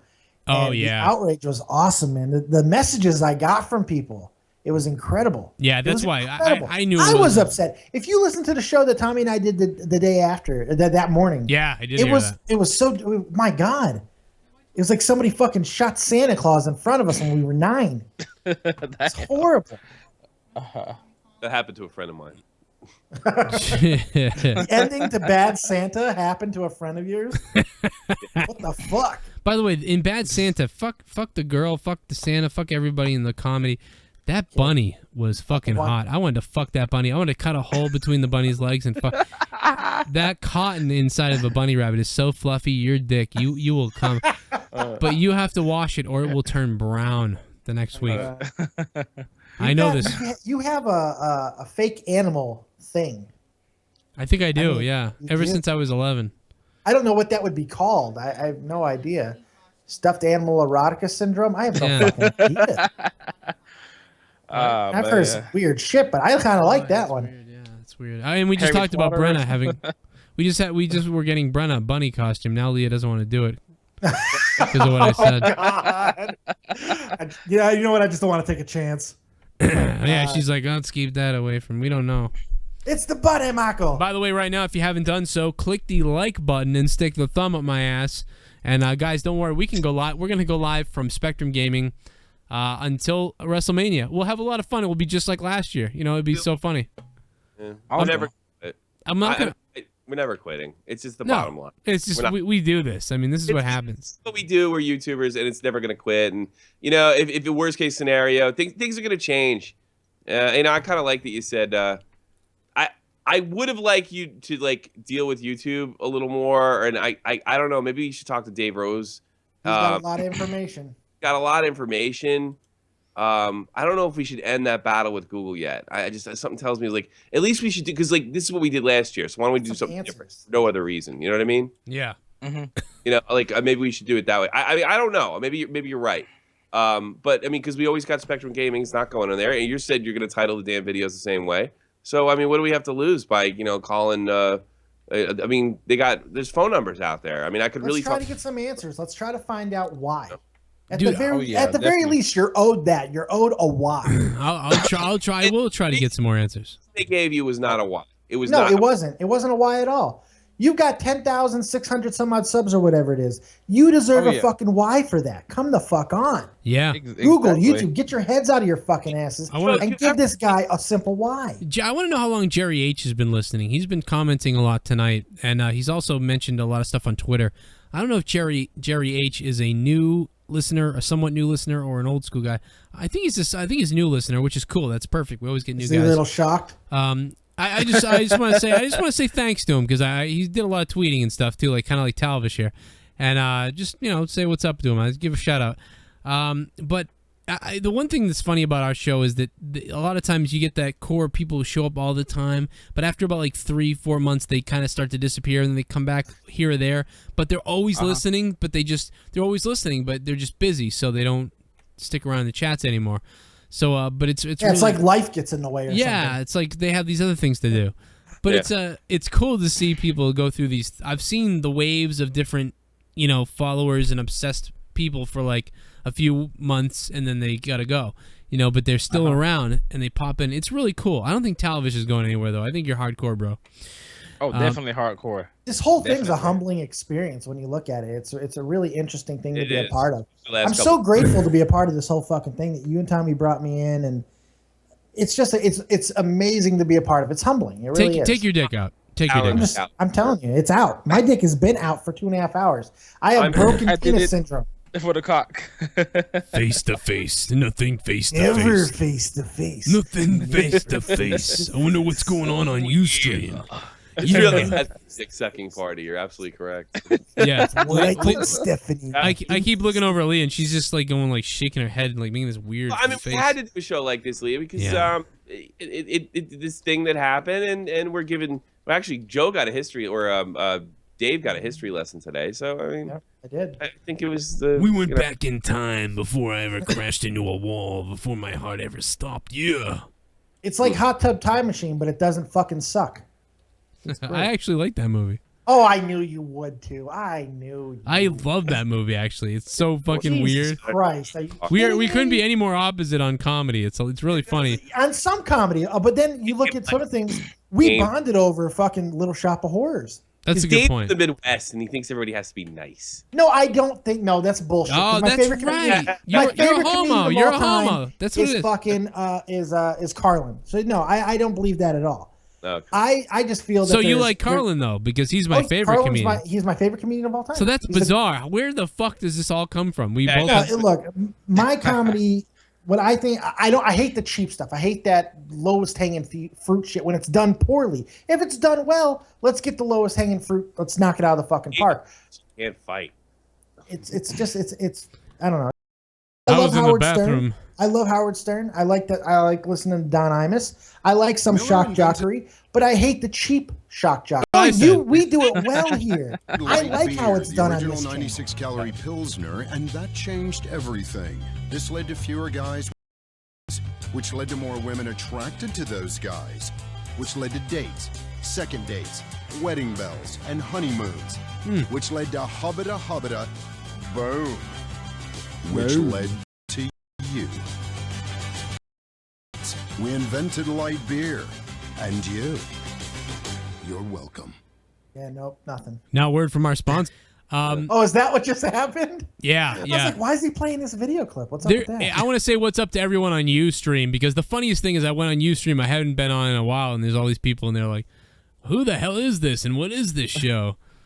But it's funny because I have nostalgia going to Ustream, because going to my Ustream on ustream.tv/channel/Joe Cronin Show, complicated, but look at that, 15,000 views. Ustream is a dead avenue for stuff like this, but we did really well. 15,000 views on Ustream all time, but during that 6 months when we were not able to go live, we spent about 4 months of it on Ustream, and that was last year. You know, I hate Ustream. So I assume Ustream came after YouTube, and they were like, well, fuck, that name's taken. So what's another word for two? You know, yeah, they kind of came around the same time, believe it or not. It kind of makes you wonder. It kind of makes you wonder why some products are really popular and why some aren't. Is it the name? Like YouTube is really catchy. You know, Facebook is really catchy. Oh yeah. I think it also comes down to your content. Yeah. If you get some funny guy on YouTube, you know, people go to that, then they go, I'm going to make a video, I'm going to make a channel, and then everybody and and the platform's easy to use. Ustream is a hard platform to use. Is it? But do you think that if a couple key people in the early days of YouTube would have chosen YouTube and said, you know what, I'm going to fucking wade through the extra hassle of using it, would that have changed the scope, or was YouTube destined to be YouTube? Yeah, because, you know, well, at first Ustream would have taken off then, but then eventually they would have been like, but look at this place, YouTube. Eventually, it's still, the history books are still going to be written the same way. It's the old peg in the hole thing, you know. It's like, oh, this is the easiest point. But no, it's also that, stuff got caught on, you know, viral videos started. Viral stuff only started a few years back, too, when you think about it, really, right? Yeah. I mean, 6-7 years ago. Yeah, I mean, like 2006, I want to say. What was the first one? That fucking hamster video in the 90s. There was the first viral video, that singing hamster thing. I can't remember. It might be that. Yeah, and then we had peanut butter jelly time, Okay. which is great, still great today. Peanut butter jelly time. But at that time, I mean, even sites like Newgrounds and stuff had a ton of, you know, like everybody was kind of splitting. There was no mainstay yet. I was on YouTube in 2005 and 6, and I was making videos, and that's when I started, and it's amazing to see how it's grown. You know, I wish that I had started this format in 2005 or 6. Imagine where it would be now. Good God. Oh, it'll have been way They after. go live broadcasting back then, and the live broadcasting is relatively new for YouTube because they had to do it because of you know, Justin TV and a lot of other streamers. Right. So I mean, it was really they're really behind the curve when it comes to live broadcasting. When it comes to live, they are, but the thing but I still would have done well. It would have been amazing because you just to make episodic shows on YouTube. I made a bunch of weird videos, If you go look at Darkest Days 11, my old channel, it's just full of fucking craziness. It was fucking. Well, there's some really good stuff on there. I like the racist comedian. That's one of my favorites. Oh, people hated that too. I know, because it sounds like it's polarizing. I don't know if it's on the level or not. You know. Yeah, I thought was great. A lot of people didn't get it, but they. But yeah, it was the racist comedian, the one where I get shot at the end. Yeah. Yeah. It's like I'm a white comedian, like in a place, and I'm angry that I didn't get free drinks because I'm out of money, but I'm not a big enough name, and the comedy club won't give me free drinks, so I start getting belligerent because I am drunk. Yeah. And I told some black guy in the front row that he had a Hershey colored haircut. God. And so you didn't go full blown Michael Richards. I was sort of. Well, that's what he's doing. He was doing the Michael Richards. I was doing the Michael Richards, but I don't think Michael Richards happened yet. Oh, really?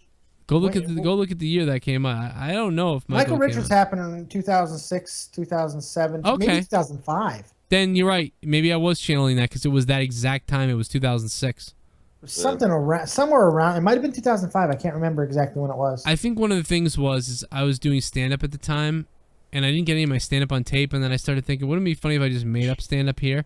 And then it went from I'll do my own stand-up on YouTube to, no, wouldn't it be funny if I just pretended like I was some guy doing stand-up and everybody hated me? And then it went into and I'll be racist too in the same time. How do I kick this up a notch? How do I make this from a 8 to a 10?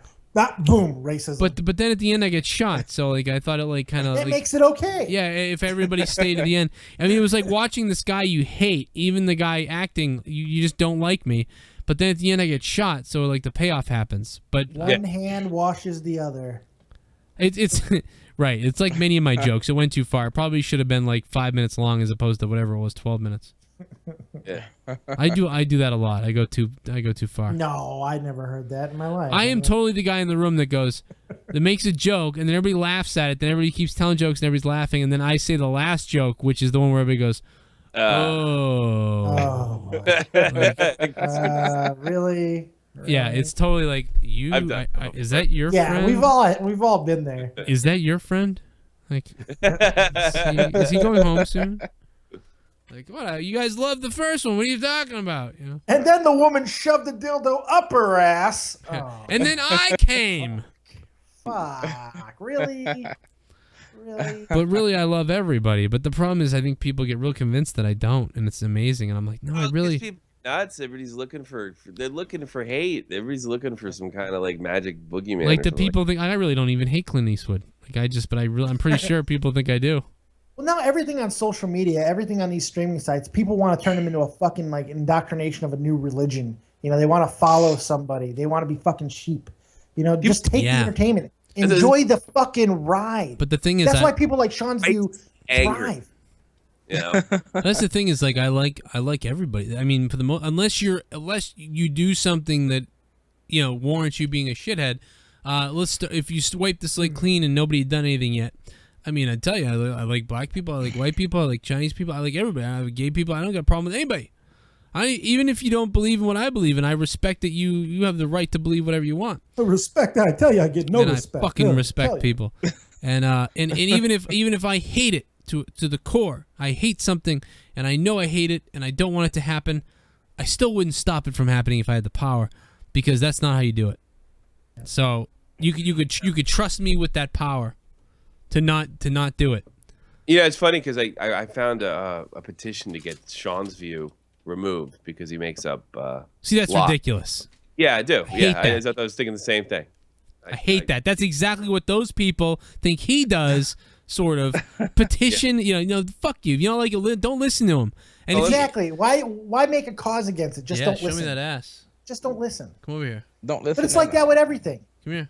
Whether you're for or against any type of cause, gay marriage, fucking interracial relationships, whatever you want to talk about. Yeah. If you don't like it, simply stay the fuck out of it. You don't have to make a goddamn national crisis over everything. Right.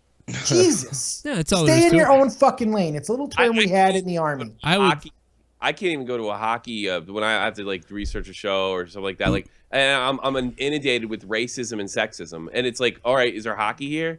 And that kind of became my thing that I attacked. Where's my hockey?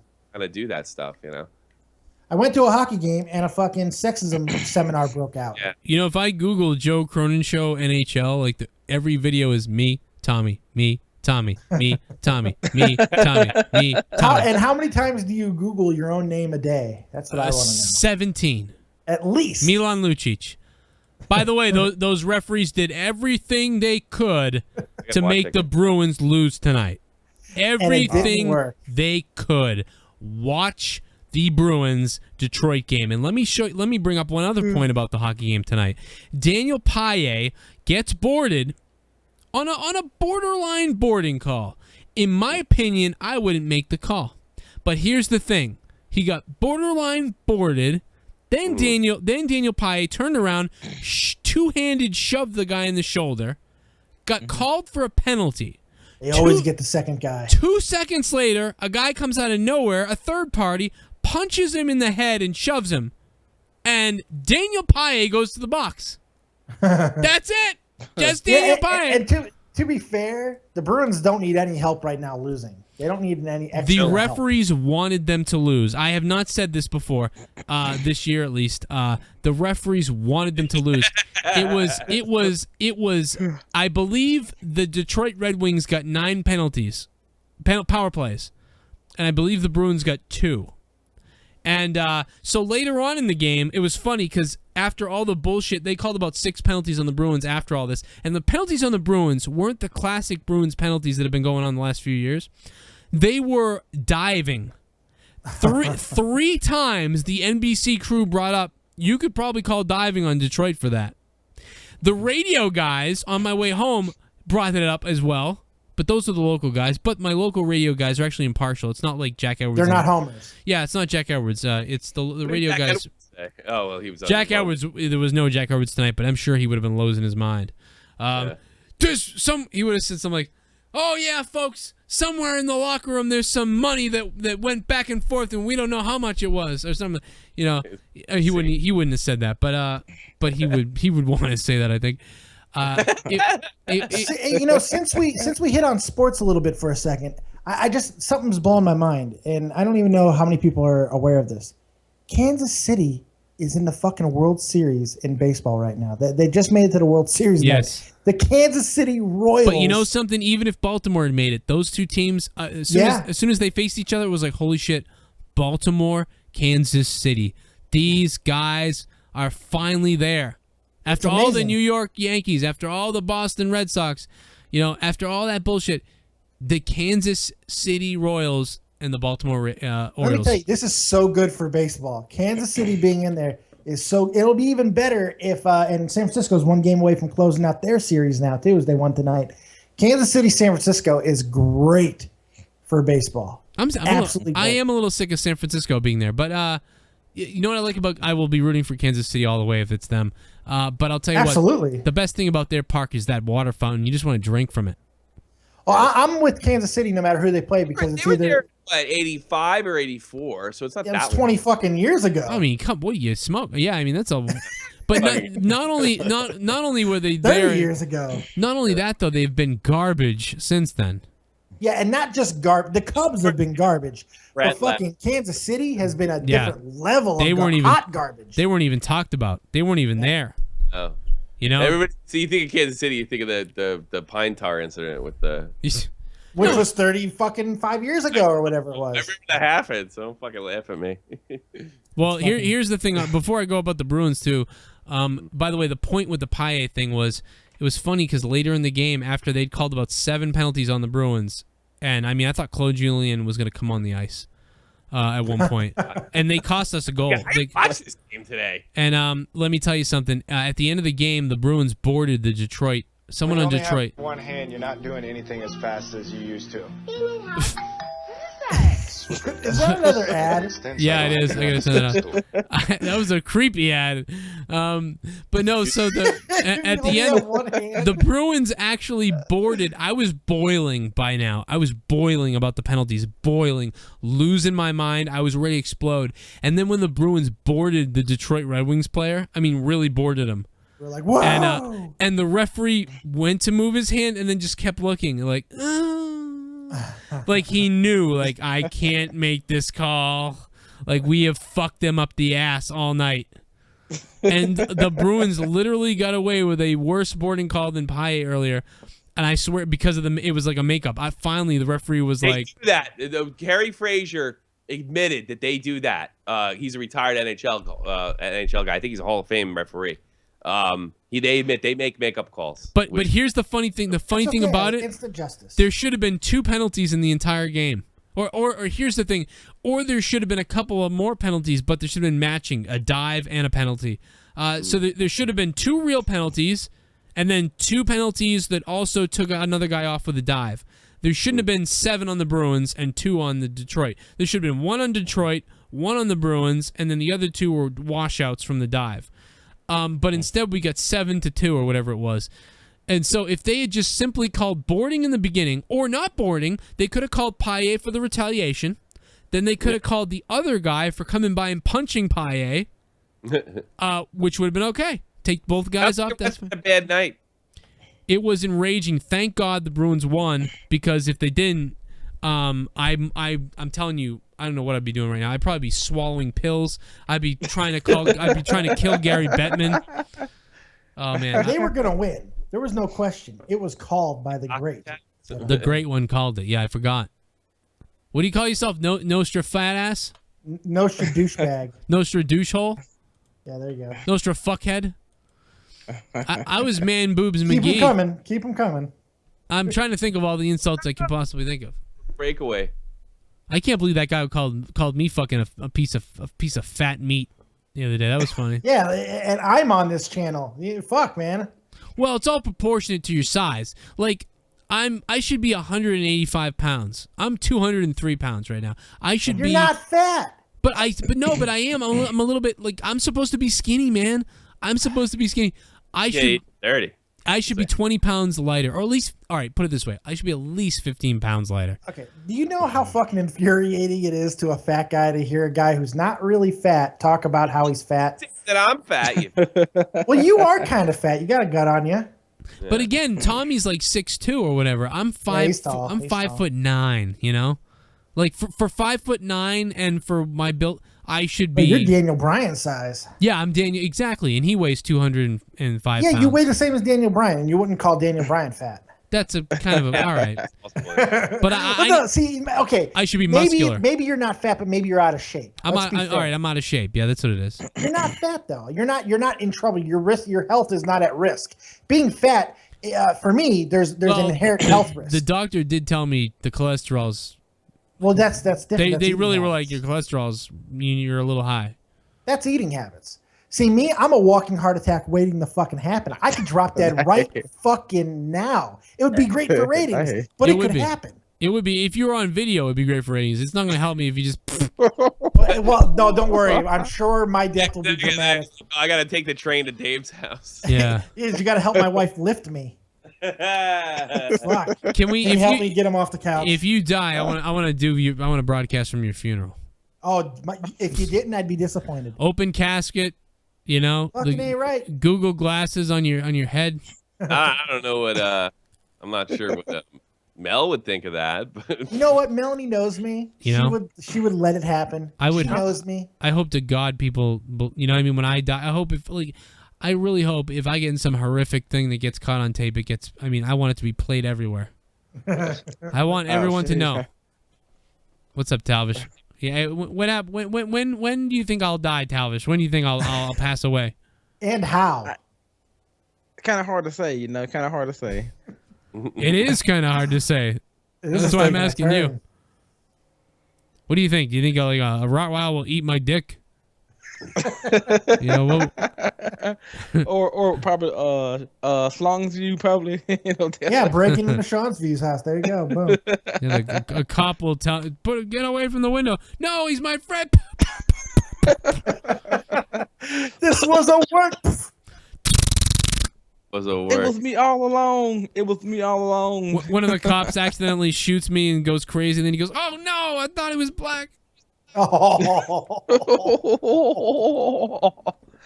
Lord Jesus! Those terrible white. Those who watched Walking Dead this week? Awful white police. What did you think of Walking Dead this week, Joe? I don't watch it. It Why was not? incredible. I don't have time. I am going to watch that eventually when it's over. I got a feeling that you may not have enjoyed it, Tommy, but I gotta say I fucking loved it. Oh, you'd be surprised. I generally liked it. I just hope they don't go with this theme that lots of luck is gonna get. Like that's the only thing that drove me a little crazy about it. But it was a great episode. Told a great story. It was the best season premiere they've had. It was really good. Hands down. It was incredible. It was heart pounding. Yeah. Anyway, guys, I'm awesome. Let's not talk about what we want to talk about. No, I'm just kidding. I'm kidding. Oh God, that was bad. Walter White. What did I just do? Walter That was White, the Breaking weirdest Bad. laugh ever.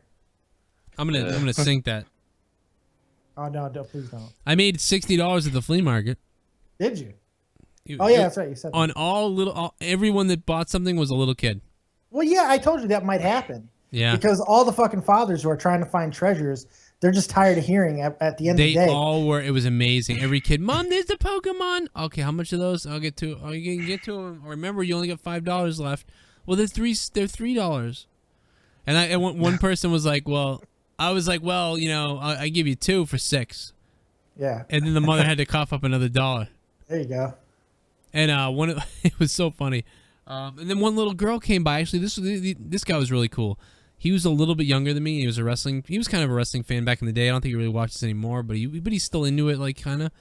And the little girl was really into it. She was really cool. She was bringing up even old wrestlers and stuff. She knew all this stuff. That's awesome. And she was a little girl. Like, I mean, she was like 8 or something. And she goes, and she really wanted the Mark Henry one because she goes, oh, look at Mark Henry.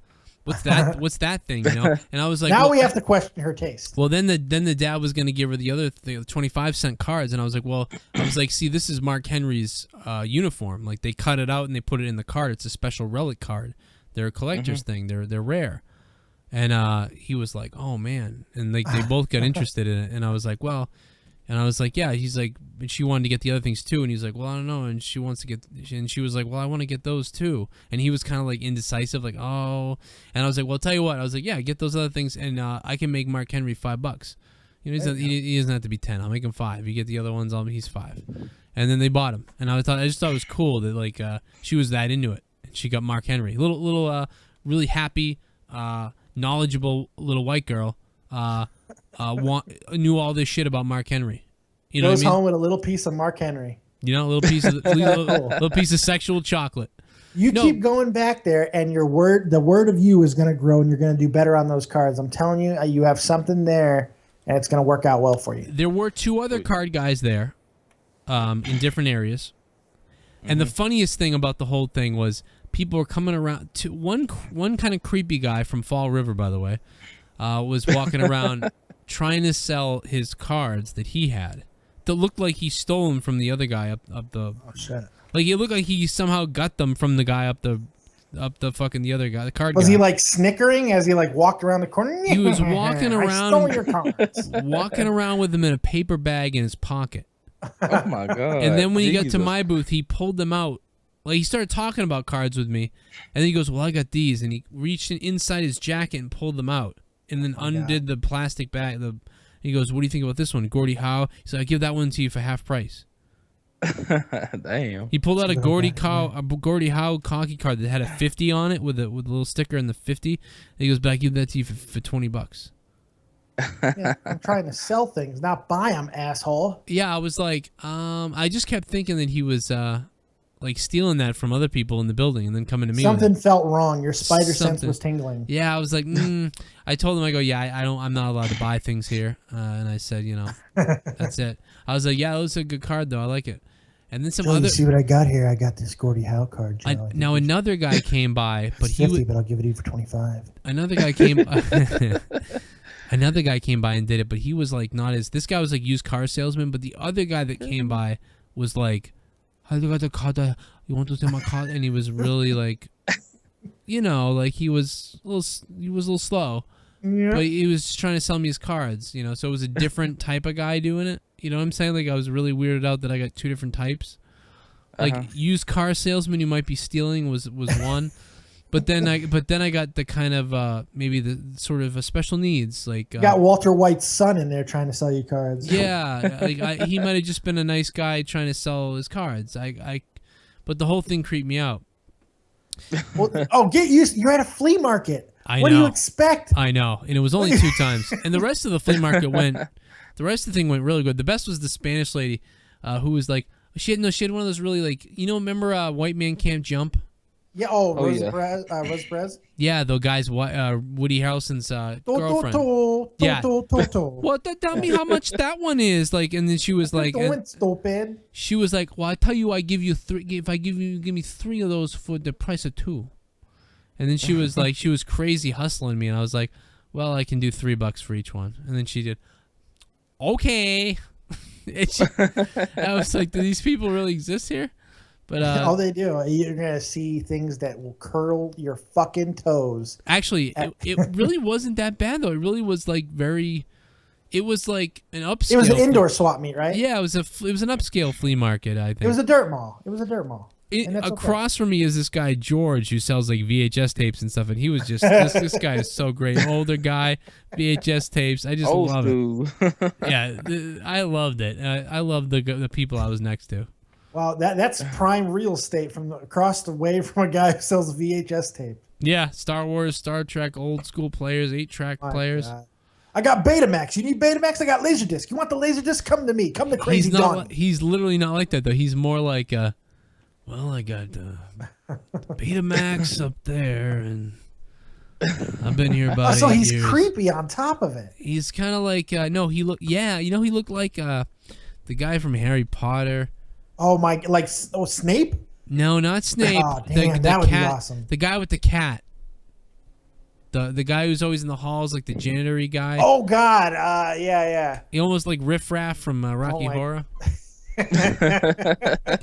but without the wig, and the gap, just a regular older looking guy. But he could transform into that guy if you put a wig on. Oh my God! that's. He had that smile that like. It was so weird, but he was so cool. Some VHS tapes. Yeah. Let me go up there and get that. That was great. My God. My God. So you're going back this weekend? Going back where? To the flea market. Yes, I am going back. I paid for it already, so yeah. Oh, there you go. I'm going on my first real pick. I'm going on my first real pick in the next week. I'm picking some 78-year-old woman's house, this German lady. I'm actually getting access to her house, and she has like a house full of shit. Wait, what are you doing to her pussy? No, that's going to be crazy. I would dream of doing that. I've been trying to put Craigslist ads out for that, but then the police stopped me. I was like, are there any... Are you older? Do you need help selling your stuff? I'll come into your house. I'll do all this stuff. And then all of a sudden the cops are at my door. Oh my God. And they're like, what are you doing? No, this lady works with my wife, and she wanted me to sell. She knows I sell stuff. She wanted me to sell some things for her, and I got a hold of some of the things she wanted me to sell. She brought me this 1886 clear glass beer stein with a porcelain painted lid. It's incredible. Wow. I'm like, if this is any indication of the things that I'm going to see when I go there, I gotta start getting. I gotta start putting your stuff on eBay. I'm telling you, man. I'm telling you. I had a crazy run today. I sold like 9 things today. Oh, that's great. That's what we want too. Is like if I get your stuff on eBay, is to sell stuff quicker and but I gotta put it up high enough that we you make enough money between shipping it. You need to make the same amount of money you would if you were there selling it, so that when you ship it, when I ship it, and you get money. And I can get some money. Y'all get money. I get money. We all get money. That's the thing. My margins are so low because I'm ruthless on these German fucking vendors. I mean, they see me coming and they're like, oh my God. Here he comes. Oh, here he comes. And they're going to look at that pot that's been sitting there for 3 months and be like, what am I going to do? Not do this? Yeah. Probably take a quarter at this point. What's up, Tommy? Welcome back. Yeah. And one of my lines is like, if you're making money on this, if I'm offering you 10 and you're making money, you need to take it. Because no one else is going to buy this fucking thing. Yeah, right. I'm the asshole who's going to buy it. If you're making money, take it. If not, I'll walk away. And I'll walk away and be like, okay, you can have it. I'm like, that's right, bitch. And then I go sell it for 30 to fucking soldiers' wives. I'm a terrible human being. I love you, Tavish. Thanks for being here, bro. Alrighty. You have a That good your way night, of man. saying goodbye. You're a good man. You're a good man, Talvish. Thanks for being so supportive. What a supportive. I feel like I could give Talvish a gun. He'd take out all my problems. I think I could get that to happen. I'm pretty sure I could get that to happen. I don't think so. I think I could. Tommy C, a shot from the point. Go check him out on his channel. Shot from the point. Go sub him, like him, kiss him, masturbate to him. Dead on Dave Vancura. You can check him out on YouTube too. What's the channel again, Dave? The Dead on Dave. The Dead on Dave on YouTube. Go subscribe to him. He's my buddy, my pal. These are my buddies. Too bad Jesse didn't show up tonight, but shout out to Jesse wherever you are. Hope you're not in pain, bro. Too bad you weren't here. I really am disappointed you weren't here. I'm dead serious. Something inside me dies whenever you're not here. Yeah, I'm catching hate because you're not here. Thanks a fucking lot, Jesse. Black Mama wants my fucking dick in a jar. And people want to kill Dave because of it too. I mean, come on. And a big shout out to his Nuggets who Yeah, absolutely. well. So wait, to who? Everybody who's been supportive this week. Right. Yeah, thank you guys very much for everything. I really do appreciate it. I read everything and I cry inside at your love. How about that? Spectrum Gaming 617 is where we will be for the remainder of the 6 months. Also doing some stuff on Tommy's channel as well. And don't forget about Joe Cronin Show and JoeCroninShow.com and YuckyGamer.com as well. We'll see you. Good night. Monetize this episode 20. It was a success. It was a longevity of lustfulness, and I'll never forget it. Good night.